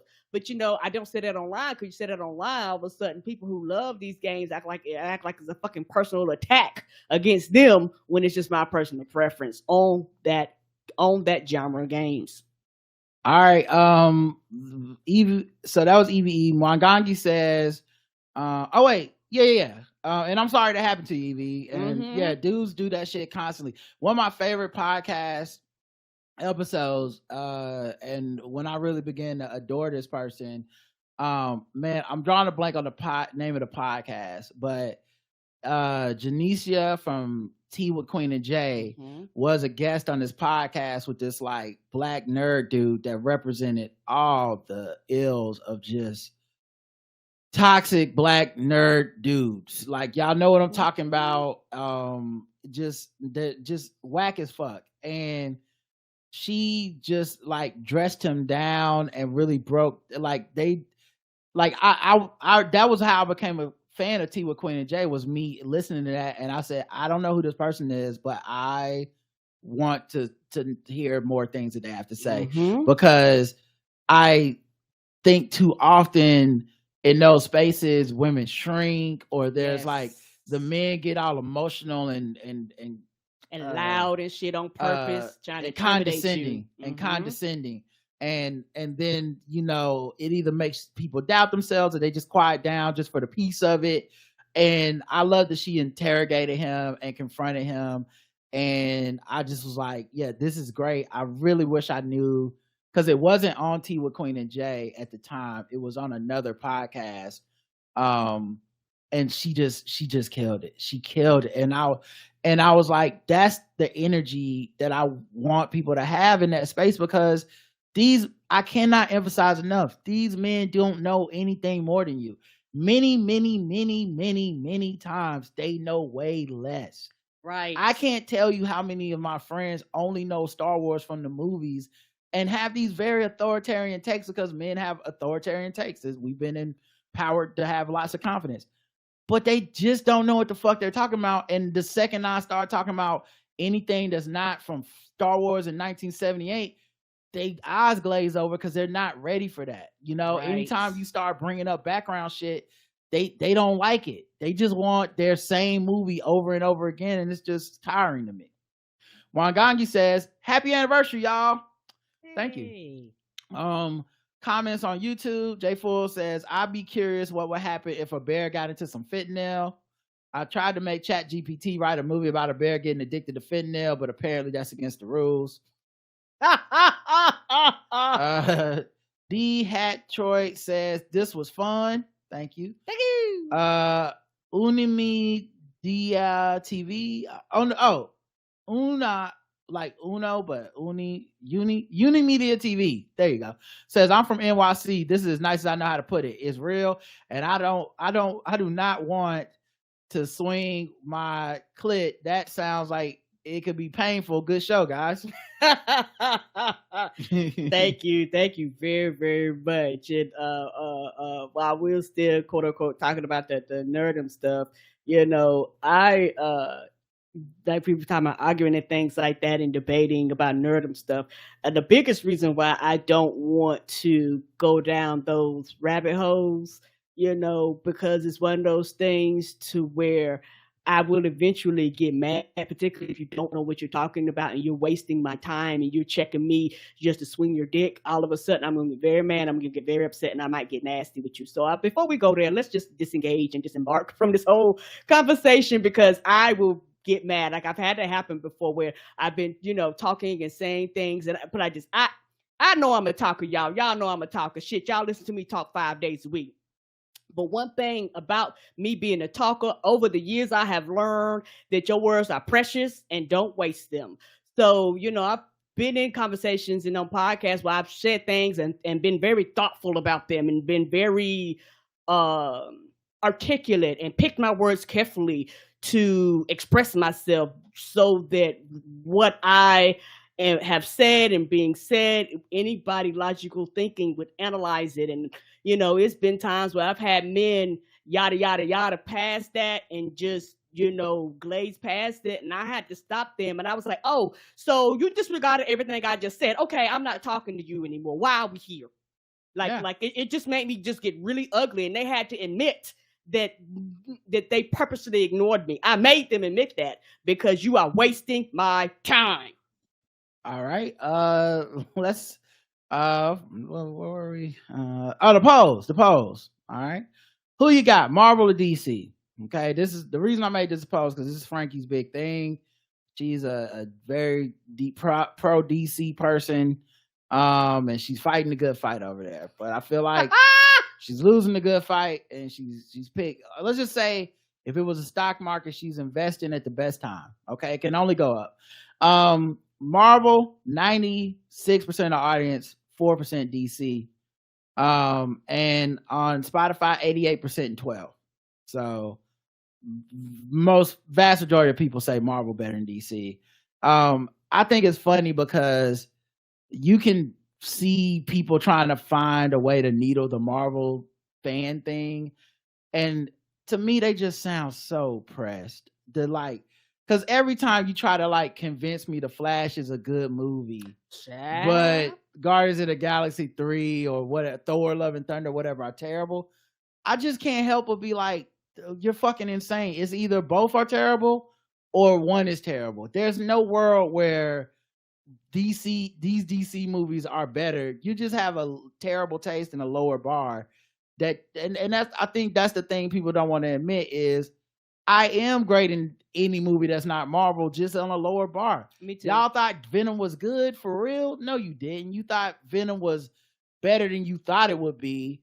And then you start saying shit like, this is what Marvel need to do, knowing good and damn well that movie, you couldn't see shit in that third act with that fight in the dark, and that the plot and the writing was terrible. You know that. But okay, cool. You got to be different. Everybody got to have a contrary opinion. And I think that's how you know Marvel's on top, is because people are forming these contrary opinions because they don't think Marvel's going to not be on top. So they like, we can talk shit about this one. It'll be fine. Yes, and as somebody who most of my Marvel and DC consumption for me came through movies, it came through cartoon series, it came through, animation, it came through TV shows. I didn't start, and some of them I have never read some people's whole runs. Like everything I know about them, or everything I've consumed about them has been strictly from like the CW shows or the TVs and things like that. So I know for a fact that my knowledge on certain characters are very limited. And so for me, when it comes to this debate, I won't, but like this, I am the people that everybody get mad at, because I was like, can't everybody win? I'm like, I just want shit to be good. Like, I don't care who does it and how it gets out there. I just want them to be good. The Q&A, give us a real Zelda game. Yes, please. Raphael says, I'm not a gamer. I support anything that Karen wants. As for comic book fatigue, the day I see an article before such an article before a Batman movie drops, I'll know they're serious. I agree. Right. I agree. Because you didn't see any of that after the latest The Batman movie that dropped earlier this year. Or was it last year? Must have been last year, right? Was the Batman last year? The one with the new dude? Yeah, it was last year before, yeah, somewhere. Okay, so anyway, and where was all the comic book fatigue there? Because that movie didn't make $1 billion. No, it did not. With Robert Pattinson as Batman. It's the 45th time they done told this story. Yeah, so that's interesting. Good point. Right. That's why I'm like, I don't want to hear no goddamn fatigue. Can Nicole says, but watch when the Marvels come out. Is it fatigue time? Right, kiss my ass. It's a black person starring this new Captain America. It's fatigue time. It's always fatigue time when it's our shit. Right. Can Nicole says, yes, Link can save the kingdom nor Zelda without Zelda's help in every iteration of the game. Yeah, exactly. Why is that? Clear Lane says, it's crazy how Mario can be Mario, Sonic can be Sonic, but Zelda can't be Zelda. Right. It's called Zelda, but we always playing Link. Tell me how that makes sense. Aaron says, not y'all giving us an unofficial Nerd Off episode. Loved it. Thank you. Chris says, I haven't played Nintendo in years, but I'm getting a 2024 Switch when it comes out. Hey, they make it right. They might give my money again, depending on what it look like. Because, as much shit as I talk, I love Nintendo. Carrie says, talked about this on Twitter, but a storyline where Zelda does the quest instead of Link could be Flames. I agree. Yes! I would love to play that.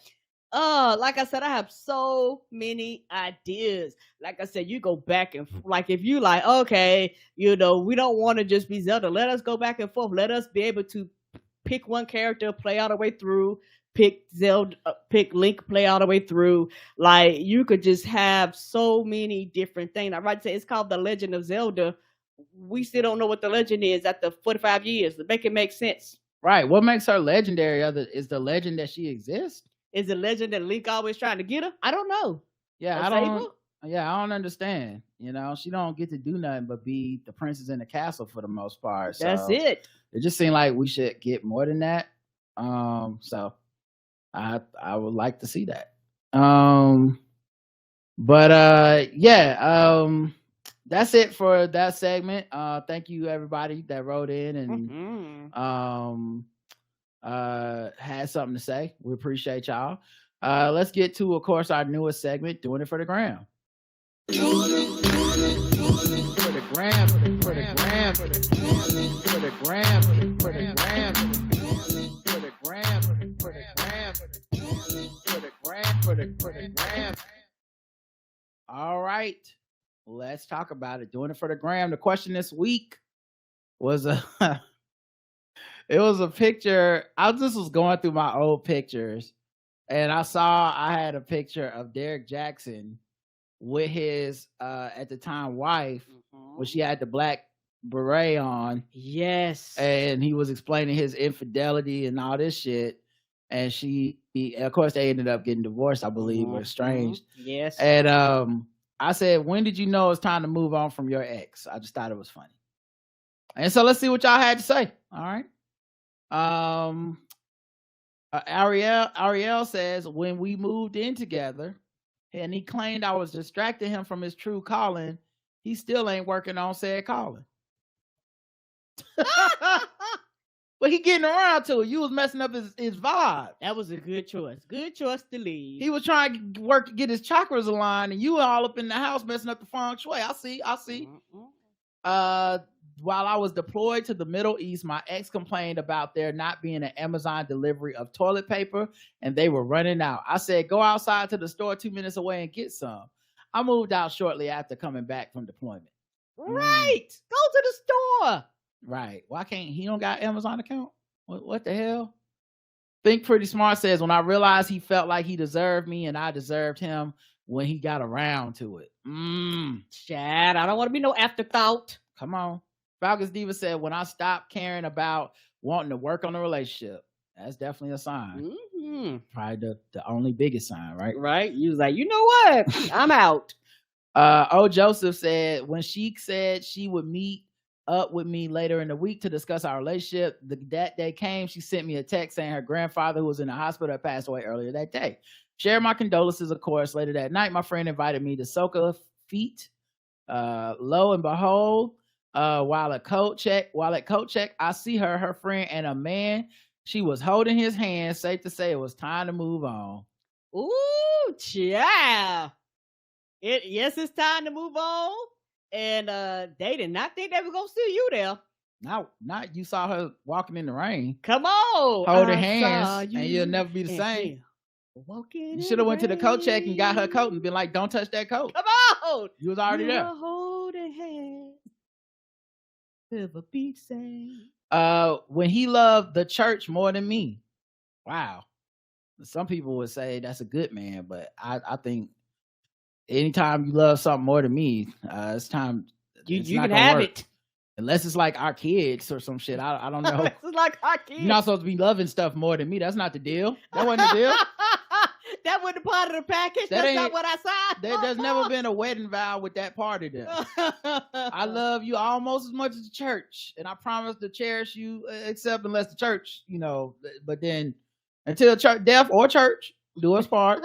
Whichever one comes first. DJ Java says, when we got divorced. Okay, that feels late in the game.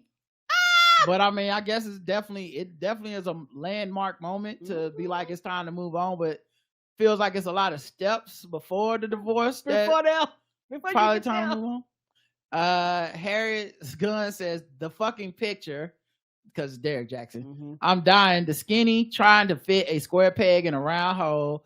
I found out my Polly Obama lied about the master's degree in laser engineering to me, the world, and his employer. But this nigga not only building extremely large and intricate machinery, but creating manuals as well as a senior leadership role, confirmed the narcissistic tendency with my therapist, and I was out. Literally a day later, my wife got the courage to talk to me. Magically, Polly didn't make a lick of sense at all of a sudden. Yeah. I'll tell you what. It really, like, here's my only issue, because I don't have any issues with other people's decisions to be poly, open, whatever. But I think the reason I can't see it for myself is mostly that I don't really like people. People are fucking wild. And they're variables. They're X factors. And it's hard enough for two variables to make it work. Child, and truth. I'm not, like I said, this is just for me. Yeah, just my personal preference, right. But I think I would be like, unfairly so, one motherfucker fuck it up, I'm like, and that was, we gave that a try. That's enough. You know? Right? Okay, so this nigga's a whole liar. All right, cool. Queerness had been around all around me, but never felt available to me. I very quickly learned I love women's, and suddenly men just felt like very difficult pay pigs that I could avoid altogether. Never look back. Never look back. Never lost. That's what I was about to say. Never lost. Great choice. And then a bunch of emojis. You got to be on the Instagram to see these. It's like two shade emoji, like sun wearing shades or something, and rainbow emoji, heart emoji, black hands up. Shonda says when he made it very clear I was a backup option for him, he only reached out for emotional support but never provided it. Ugh, hate that. Child, you don't get out of here with The that ghetto. foolishness. Hate that. I don't even like that in friends. So Me definitely not in a mate. B. Black says, I can't remember when, but I know it all started with a conversation with a therapist about making a distinction between relationships and the idea of a relationship. Turns out I was actually in love with the latter more than the former. Yes, so many people, I will continue to say this, they need to be real with themselves. Ask yourself, are you in love with this person, or are you in love with the idea of being in love? Because a lot of people don't want to admit they don't want to be alone.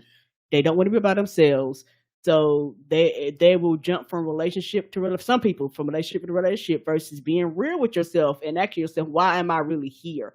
Am I really here because it's fulfilling something in me, or am I really here just to not deal with my own emotional baggage that I might need to go through? That shit is scary, and nobody really wants to do that. But you know, it's the truth for some people, because all of us are not built the same. And some of us do things because we quote unquote been told to do it, societal pressures or whatever it may be. And we're not being truthful with ourselves, which means we're not living our true happiness. That means being with somebody, leaving somebody, whatever the case may be. You're just not being truthful with yourself. Now, he did put a follow-up comment. I may have misinterpreted the question, but by move on, I understood getting over them after they broke up with you. Which is fine. That's if you interpret it that way, that's fine. Amber Cherie says, when I stopped trying to wish him to be better and saw he was already a good person but was not going to be my good person, now I'm married. Heart emoji. Yeah, sometimes you might meet people and y'all ain't meant to be. You go make somebody else happy. I'm not the one. Mike says, when she moved back to her hometown, she knew long distance didn't work for us. Maybe I'm answering the question for her. LOL. Tonya says, when he had a baby on me. Oh, not the baby on you. Whole ass child. That'll let you know. When they have a baby on you, that's definitely That's put up a and shut up sign. time. Soul and Substance says he was in the Air Force and deployed in Saudi Arabia. Less than a week before he was scheduled to come home, I found out that he was lying to me and hanging out with another chick the last time he was home. I didn't care that he had female friends and wanted to see him, but he told me that he was bowling with the guys. That was a unnecessary and stupid lie. When he called from the airport, I told him he didn't need to come see me, and then lie again. He would go directly to her house. That is sad. Yeah, don't waste my time. Okay, now how Tori got two of these? Her second one is when he told me that being married was a distraction to his boxing career, he was a cokehead and slow as fuck.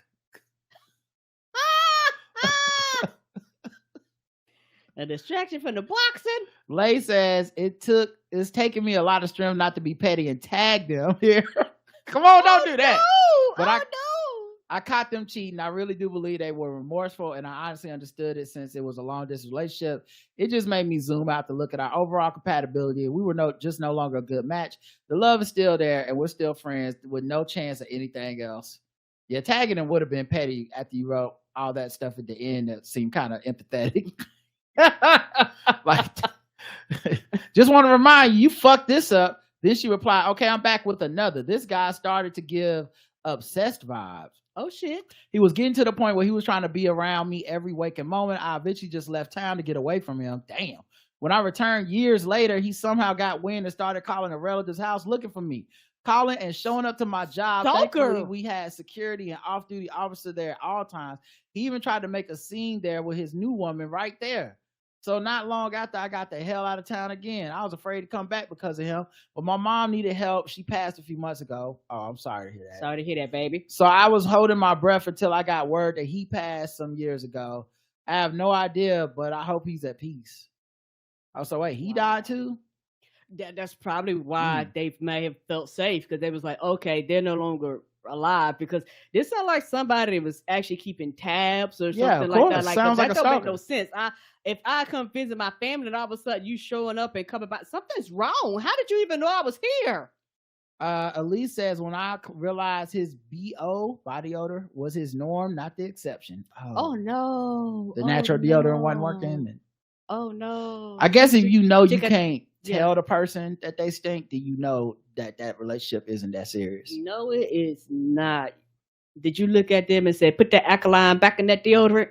Miss Christabel says, when he said he just like his best friend after his best friend was found with self-inflicted gunshot wound to the head in his truck after being accused of killing a lady and dumping her body in the dumpster in the back of his bar. Jesus. Woo. That's gruesome. Gorgeous Goofball says, when the excuses weren't even reasonable anymore, when his apologies were too frequent. Yeah. Like, stop fucking up. You know what I mean? After a while, you got to be like, you know what? You're going to have to get your shit together. Like, what the fuck, man? Stop fucking up, especially playing with my heart. Like, right, you going to be like, Morty, Summer, pack all your shit, pack it up, get your shit together, put it in the bag, wrap it up, get it together. Right. Osuppa says, when I realized he was incapable of emotional maturity. Ooh. Yeah. It's a big one for a lot of dudes. Yeah, and they end up losing a lot of women because of that, because for a lot of, not all, but for a lot of women, that maturity emotionally, we're forced to do that. Like, we don't have an option. We don't have a choice. And a lot of it is built for survival. Like, we have to be aware and alert to survive around, particularly straight women, to survive around men. We have to know your attitudes, your mood swings, and this and that, because it could mean life or death for us if you're in a foul mood and we're not aware, quote unquote, acute or alert of how you are feeling emotionally. And once you get to a certain point, you're like, I'm not dealing with that bullshit. You need to grow up. I'm not going to be the one to build you up. You know, I'm not taking on that emotional labor. Go get therapy, therapist, do what you need to do. And if you're not willing to do that, I don't have to deal with that. And I think that's why a lot of men have a lot of pushback, because before, when women didn't have rights and choices and shit like that, they could take your old crusty ass because they didn't have an option or a choice. But now women got choices and rights, and they don't have to deal with your half-ass, emotionally stunted growth ass, and you don't know how to deal with women going, I'm not dealing with you being emotionally stunted. When I saw him regress to a child in front of his parents, huge turnoff. That's from Newsy. I don't even know what that would look like.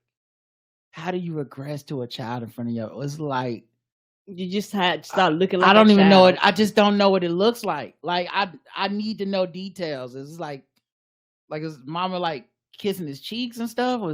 I don't even know. That would weird me out. Mm-hmm. If I was, at some point in time, you got to be an adult. Mucho Mama says, when his 7-year-old wrote me a letter and told me I could do better. Damn. The baby was like, girl, listen. Okay. Hate to tell you, my daddy ain't shit. Run. It don't even gotta be like this. I'm here by obligation and trust. First train smoking, I'm out of this bitch. I be seeing him when he not with you. When he drive me to school, girl, he be talking shit about you. You this the ghetto. You don't want to be here. I can't leave. You need to get out of here. Right. I don't have a choice. I got to stay. I'm 7. She said, I still had a letter 15 years later when he cussed me out because I bought organic milk. Yes, he drinks milk. He really stormed off. Oh, ignorant ass. Damn, that's such a weird man. Be scary. Yes, they do.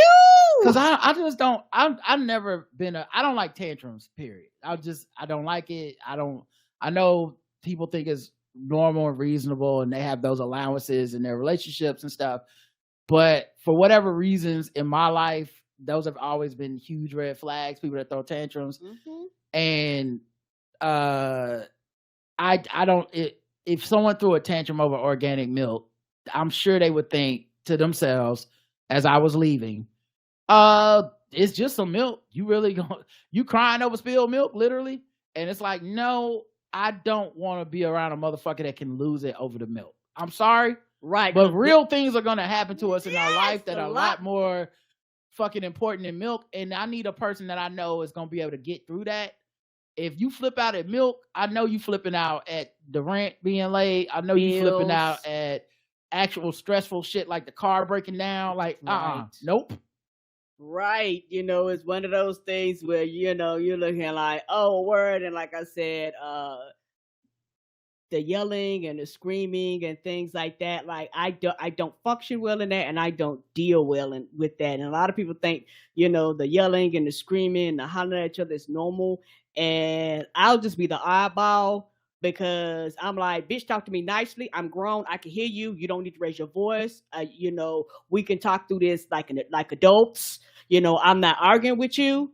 You know, why are we doing this? We're not teenagers. And, you know, and it's one of those things where, like, going back to particular straight relationships, men think they own shit and run shit. You don't own your woman. I don't care if you're married, divorced, whatever. You don't own her.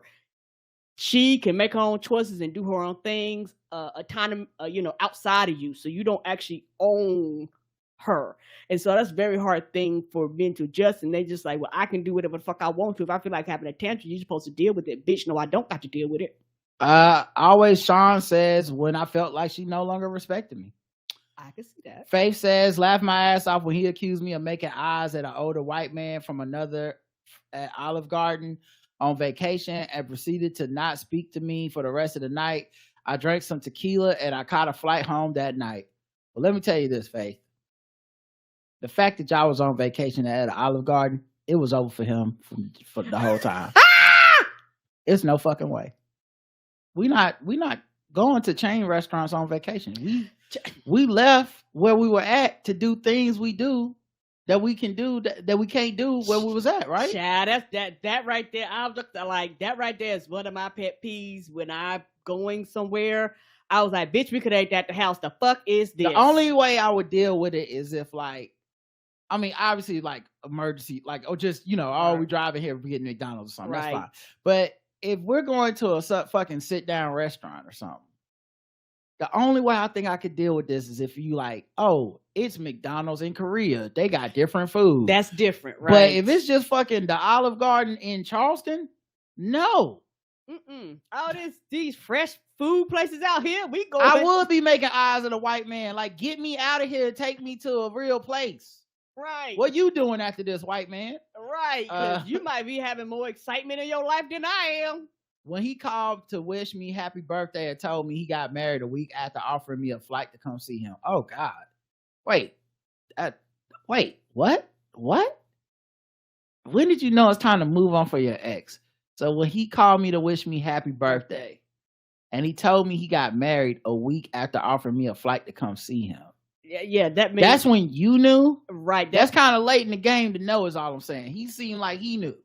Right, and he just didn't tell you. Yeah, he knew. Thing. Yeah, that sucks. You out the loop. I'm sorry. That's trash. Right. Slanger agent says, when I got the restraining order. Oh, no. Oh, my God. I mean, I feel like you knew before then, but I hear you. Reg Dow said, wait, when I got the restraining order, I hope you mean when you went and literally filed for the restraining order. Yeah, I hope you don't mean when I received my restraining order from the other person saying stay away from me. No, they were like, when I got the restraining order. I know, I'm just saying. Okay. It could mean two different things. Oh, that's true. Well, you know, when I got the restraining order, I'm assuming it's the first one and not the latter. I knew it was over when they said you can't be within 1,000 yards of this person. I said, damn. I guess it's over. I guess I'm moving on. They give me the choice. There's a stalker reading these that didn't respond. Reg Dow says, when his boy came over, looked at me and asked why I was putting up with his friend.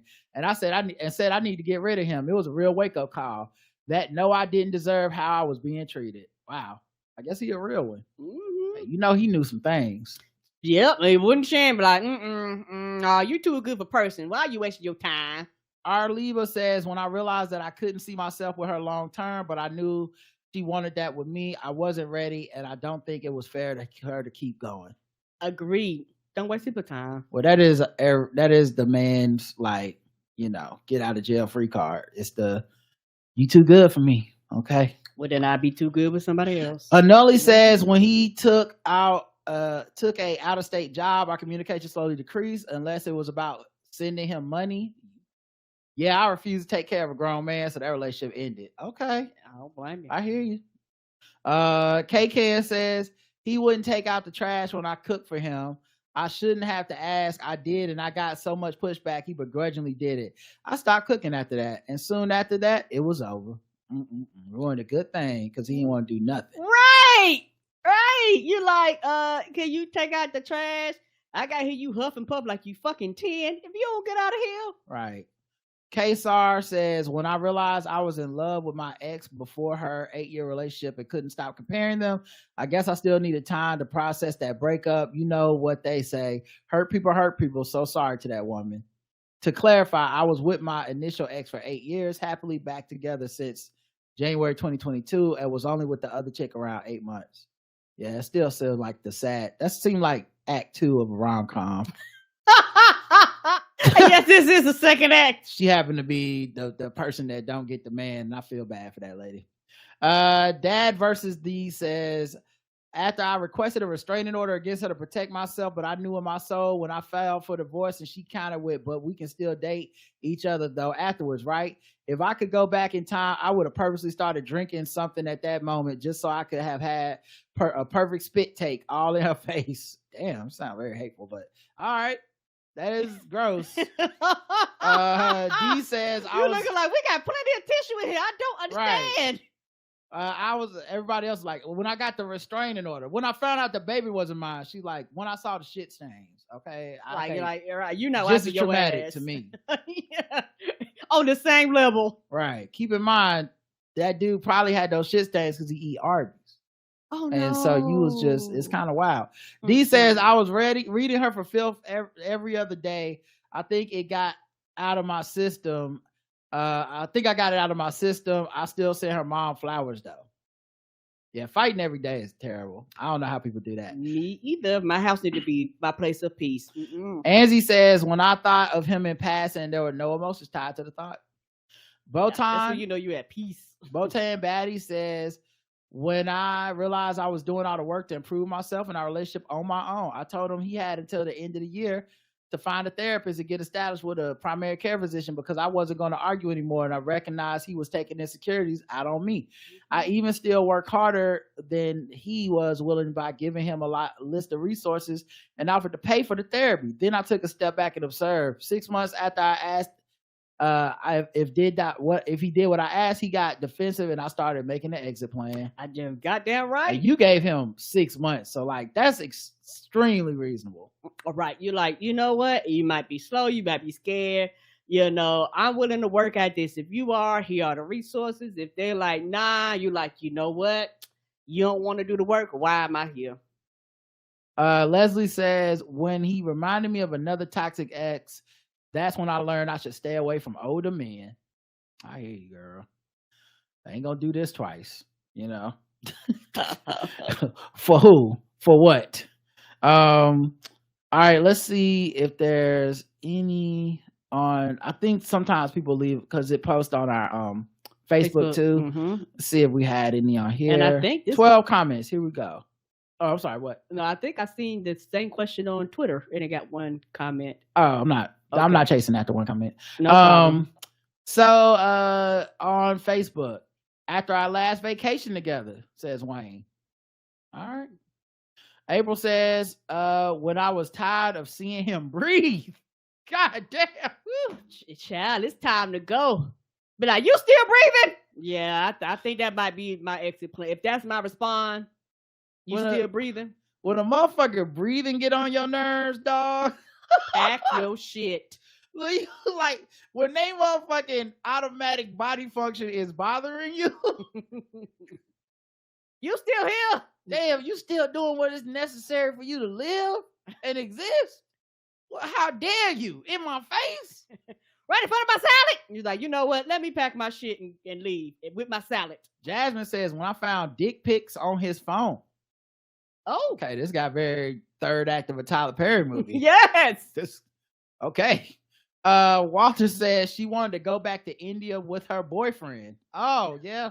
Time to move on. That's a I good think point. that's a big sign. It's time to move on. Honey says, when he married his ex less than 1 month after we broke up and used my Uber account to take them to the airport in Vegas where he proposed to her. Oh! No! Absolutely not. The audacity. No. No. Not you getting the bill. I'm getting the bill for your ride, bitch. I want to know how you put them pieces together. Like, you saw it on Instagram, like, oh, damn, he proposed. Wait, at the Vegas airport? Hold on, what day was that? That's what that motherfucking Uber charge was for? Oh, my God. Joy says, when he invited me to his wedding. Is that a move or is that a genuine just level of unawareness? Like, is that a, hey, you're my ex, but we're friends. It's cool. We're not going to get back together. And come to my wedding because it's all good. It's not, I'm not even thinking of you as a romantic person anymore. We're just friends. Or is it like, I'm going to show you. Send the invite to her too. Gotcha, bitch. Like, which one is it? I don't know. Charles says, I don't remember exactly what happened because this is nearly 20 years ago, but it boiled down to the fact she was more of a prude and I'm the opposite. Sheen says, when he showed how much of a homophobe he was after I broke up with him, he hid it while we were together. Oh, that's the worst. Glad you got out of that shit. Me too. Because, like, I always wonder when people hide shit like that, I always think, but life's going to happen. It's going to come out. Yes, it will. What if one of your kids is gay? What if they introduce you to a gay family member, a friend? Like, you a homophobe. You can't hide that forever. Just say it and get it out the way so we can break up or not date, or I have to make a decision. Right. Nicole says, after our last anniversary, and then it took a whole year after to finally leave. Who's this? Brian says, spokesman for Home Depot. I don't even know what this means. That's when you know it's time to move on. Spokesman for Home Depot. Teddy says, her favorite. Cheating on you with Lowe's? I don't understand. Yeah, I'm taking my like back for that one. Teddy said, her favorite song was "You Make Me Wanna" by Usher. I should have saw the signs earlier. Oh no. Oh no. That was your one? It is a jam though. The one with right. Start a new relationship. It's like you, this is what you do. She's like, I was trying to tell you for years, Teddy. Okay. Every This time what we I get was in the about. car, every time we get in the car, what I do? I play that song. Every time we go in the house, I play that song. We make love. I'm playing that song. Don't you understand? Don't you get the point? How many times? I have a playlist that's just this song on repeat. I gotta play this at this and Joe. I mean, you didn't get the point. Darren says, when the thrill is gone, like BB King said. You see that? All right, that's it for doing it for the gram. For the gram, for the gram, for the gram, for the gram, for the gram, for the gram, for the gram, for the gram. All right, let's talk about emails. This is the last thing. We got no voicemails this week. Kava says, hi, Rob and Karen. This last Saturday podcast, y'all mentioned a study about a fourth of all adults being estranged from their parents. I feel like it's one of those quiet communities like silent majority saying that are oftentimes overlooked and favor the ability to pull all the family heartstrings. Essentially like the conversation that have been had about people trying to market to you by saying we're like a family. It's just one of those communities that can easily be overlooked. Also, with the conversation around the Romani people and the N-word, that's why I just generally try to remove language I believe to potentially be problematic for my usage. Maybe I just am taking the lazy route and getting rid of it before it can cause a problem. Anyway, thanks for all the great podcasts and being a positive influence in the community. Thank you. Mm-hmm. And I think the language thing for me as a Black person in America, I'm a little bit sensitive to. Mm-hmm. And it's because I think there's a desire amongst a lot of people that see Black people in this grievance hierarchy at the top. And they go, well, Black people, this is how it works in the other marginalized group. It's like Black people think that they got it the easiest, okay? Because they get to have a platform for their grievances, And as an Asian person, as a Latinx person, as a whatever, my group does it. And so then there becomes this weird thing of like every group looking for their silver bullet, which is the N-word. Mm-hmm. And so it becomes this is the N-word of blank. And all I'm saying is I'll always be a little bit hesitant and cynical because there's nothing like the N-word. Nope. For any group, period. It's just the N-word for us. It's the history of it is too fucking it's too tied to what America is. It is hundreds of years of slavery and then oppression and legal stuff. It's them taking our votes today. And so we're the one thing that Black people got out of all this is the ability for us to be like, if you say the N-word, we're considering this to be the big bad thing, right? And so sometimes people will come up with something and be like, this, like one thing people were trying to get going a few years ago, and I'm glad it kind of stopped, but people were saying crazy was going to be the N-word for people that dealt with certain mental health issues. And it was like, no, because nigger doesn't have multiple uses and meanings. Right. So crazy, you'd be like, this party is crazy. I'm not gaslighting or talking about a person's mental health. Right. I'm having a crazy good time, not the same. What is the desire to police that word so hard that now people can't use it in everyday vernacular that has nothing to do with mental health? That just feels like you're going, this is our N-word. It's like, no, it's not. And that's okay. I still, there's other ways to talk about this within context and be like, well, don't say it this way in this term, but just this idea of we not saying this word no more. Yeah, I don't fuck with it. But that being said, we were talking about Germany and reminding people there, and it could be like that in Germany. I'm not from there. Right. I'll just have to take Appia's word from it. I'm not trying to rehash it. I don't want another fucking email about it. We don't need no more comments. If you say, don't say whatever that, because it wasn't even the word gypsy. It was some other word that we don't know because she didn't even put it in the thing.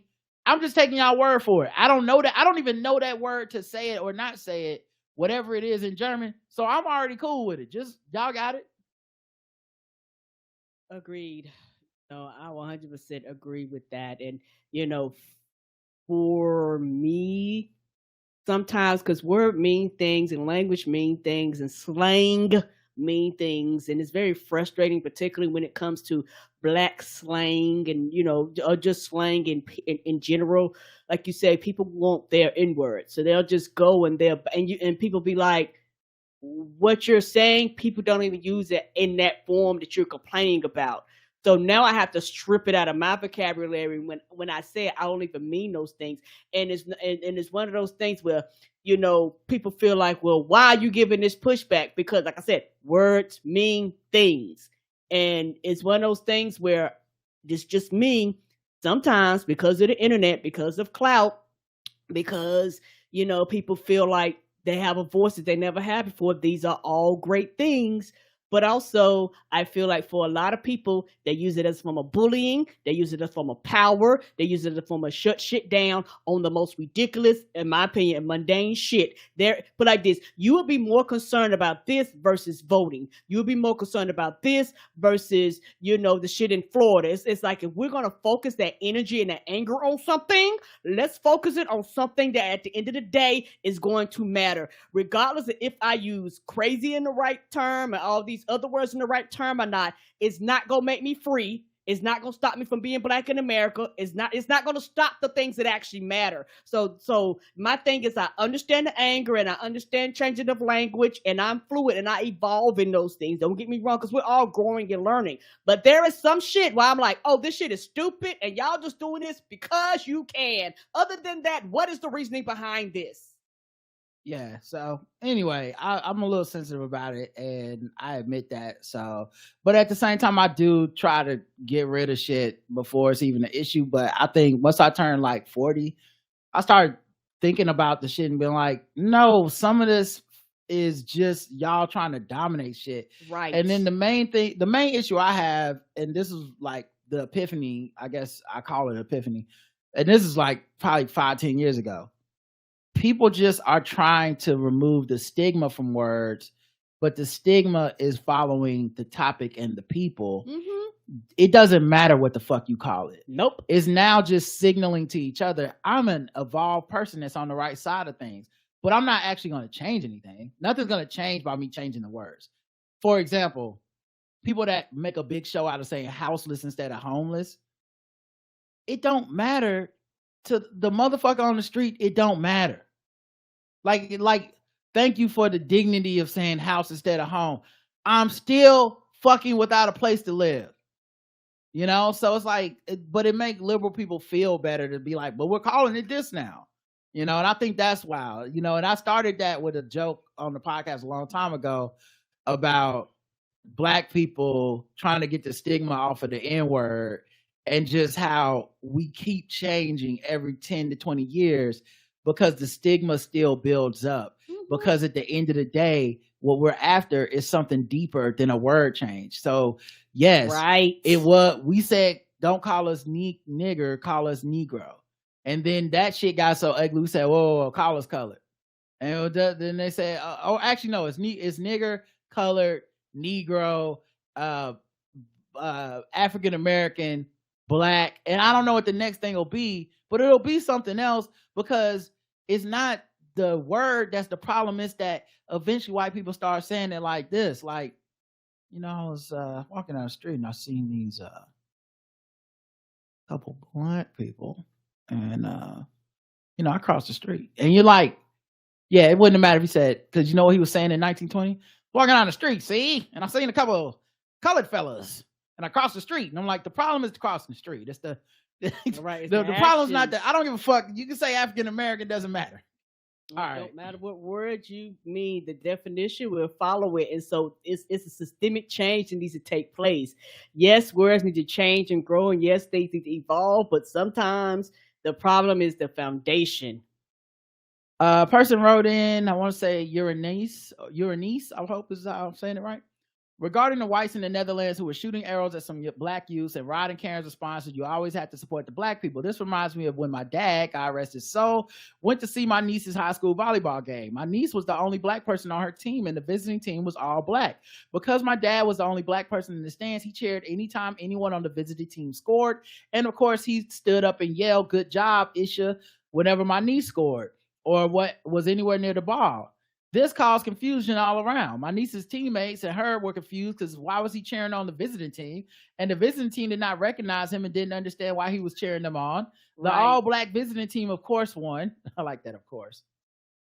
And when my embarrassed niece asked him at the end of the game why he was cheering on the visiting team, he said, one, because they didn't have any support from the crowds, since he assumed that their parents were at work. And two, you always support Black people. Lesson learned from my niece as she travels through all white environments.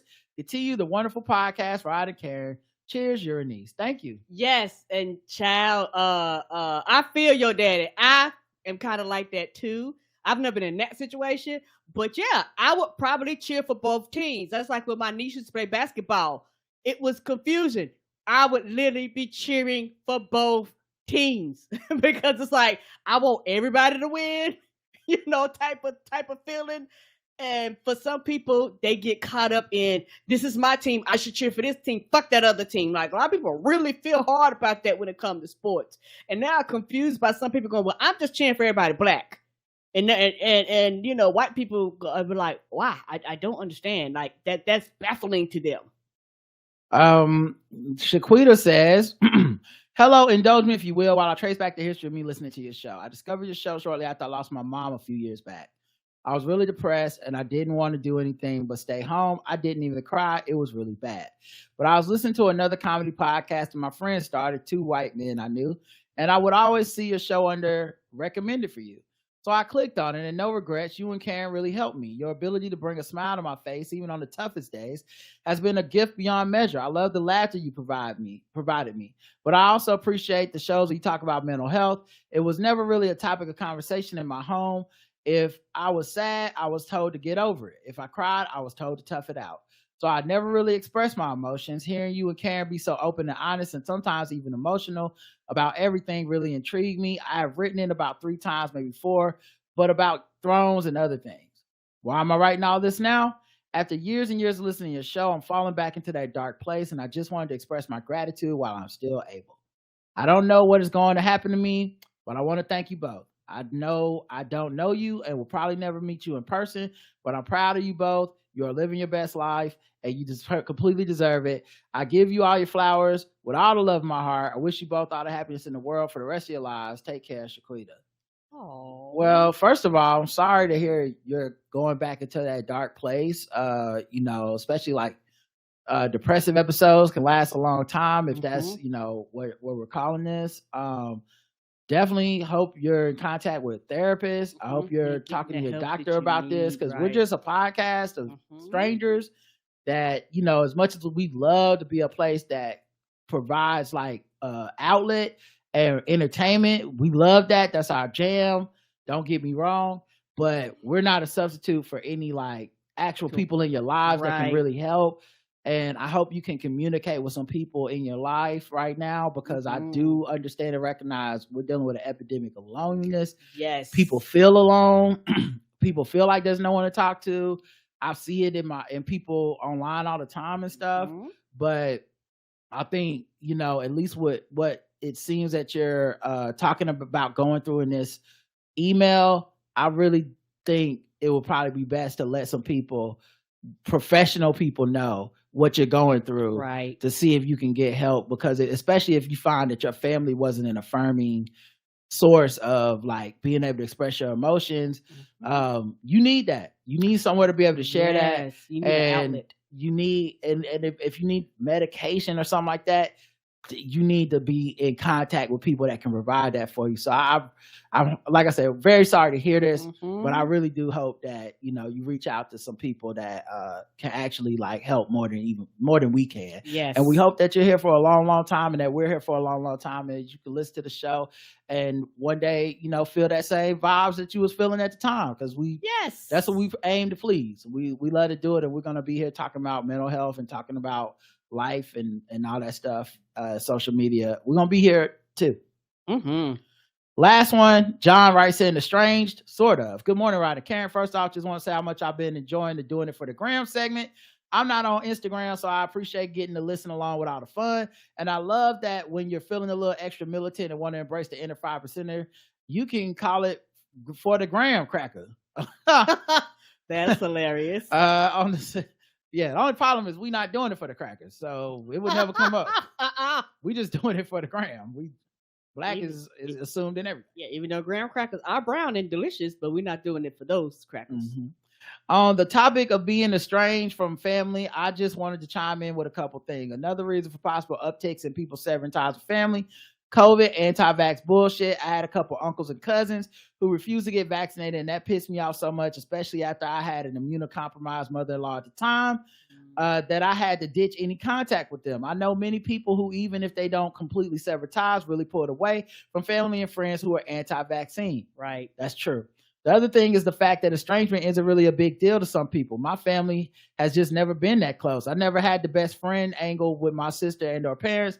Once I left home for college, I would only talk to them a couple times a year and see them every couple years. So when my dad started pulling his COVID denial bullshit, it was really easy for me to go from talking to him only a half a dozen times a year, and now only the birthdays and Christmases. I'm like 99% estranged from him, but not totally so. So my own decision to sever ties with my family really wasn't that difficult to make.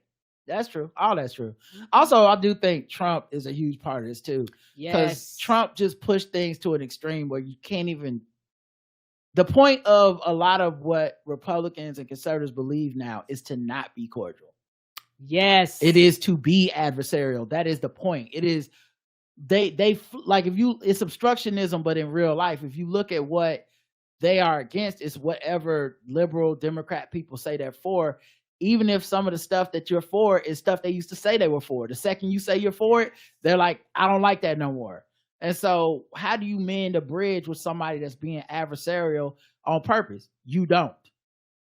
Also, just wanted to say how much I enjoyed the episode with Fantastic Frankie. I'm not even that big of a comic superhero fan, but I still found the discussion Discussion really great. Rod, I think you nailed it when you noted that white dudes only wanting to consume art that panders to them is an issue of privilege.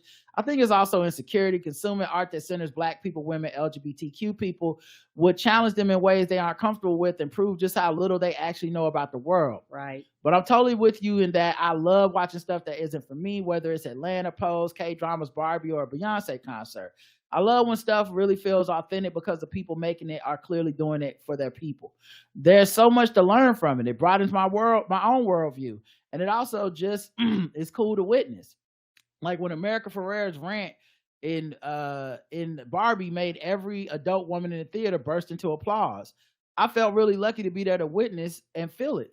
Likewise, at the Hollywood Bowl Jazz Festival, when Arsenio was making all kinds of jokes, clearly playing to the 70-80% Black audience, I started making an active effort to watch, read, and listen to stuff that is beyond the typical white male gaze a few years ago, and I'm so glad I did.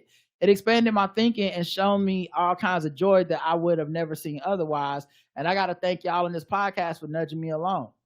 Yeah, absolutely, and I think when people hear this coming from a white person, a white dude especially, there's this like weird voyeurism aspect where they're like, oh, see, white people consuming our stuff, stay away from us. But honestly, I myself do this with other cultures and stuff. There's podcasts I listen to where I'm like, this is a podcast made for and about indigenous people.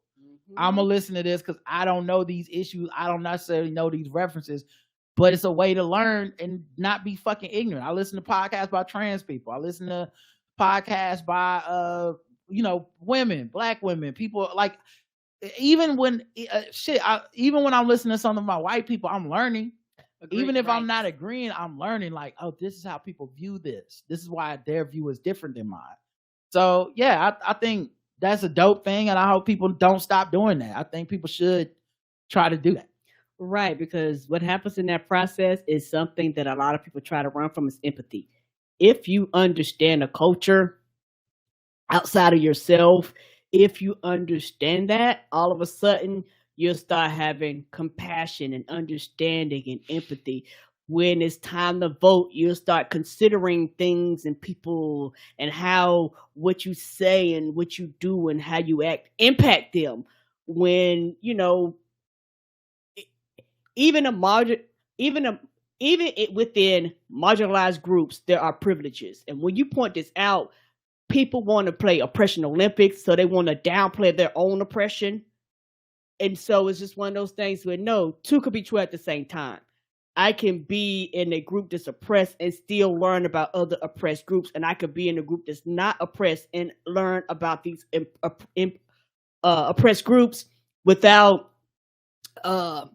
quote unquote asking or forcing them to do the labor. So when people put out a podcast, when people put out books, when people do things online, these are alternative ways kind of for you to get this information without you coming in directly interacting with people. Because the thing is, we're not a monolith. So if there are Black people that go, sure, I'll be more than happy to help you. Then there are some Black people that go, not my problem, not my issue. Go figure it out on their own. I'm not your mule. However they feel about it, and people have the right to feel either way. So I know sometimes to quote unquote avoid that, people will do like you're doing, listen to the podcast. Like you'll find other avenues to get the information that you need, so you don't feel intrusive. So it don't feel like you're doing these other things that quote unquote people accuse people of doing that people really do in real life all of the time. So I appreciate that, and I thank you. And like I said, we're just being us, and that's the thing. We do stuff for Black people, and if white people want to be along for the ride, we don't have a problem with that. You're just not going to be the center of everything we talk about. Yeah, like I said, I do it too, and I think more people should kind of do that. Take on the responsibility, and I think as Karen pointed out, it's a non-intrusive way of doing it. Okay, got to get back to lathering some beer on my skin for sunbathing. What is wrong with us? LOL. Gonna watch one of the great HD YouTube videos of the Beyonce tour tonight. Love hearing the joy it brought you both. I promise we won't raise our fist when the Black Power signal goes up. Cheers and stay safe, John. Yeah, that's big. Don't do it. Don't do it. We don't want to be reading about you. Don't do it. We don't want to be reading about you later. Like no. some white people got jumped at Beyonce. All right, and you be trending and shit. Stay off the ground. But mostly, don't make no noise during the mute segment. That's right. Even more important. People take that too seriously. All right, y'all. That's it. We'll be back. I know Tuesday we have Jelko Van on. Half Blackface is out. Yay! And he's here to promote it and talk about his new podcast. And we can't wait to talk to him. So yeah, until then, I love you. I love you too. Mwah. Mwah. Happy anniversary. Happy anniversary, and can't wait to see y'all on Saturday. For you, for everybody that's going to be virtual in person. I'm so excited. All right. Bye, everybody. Y'all have a good one. Thanks for listening. Peace.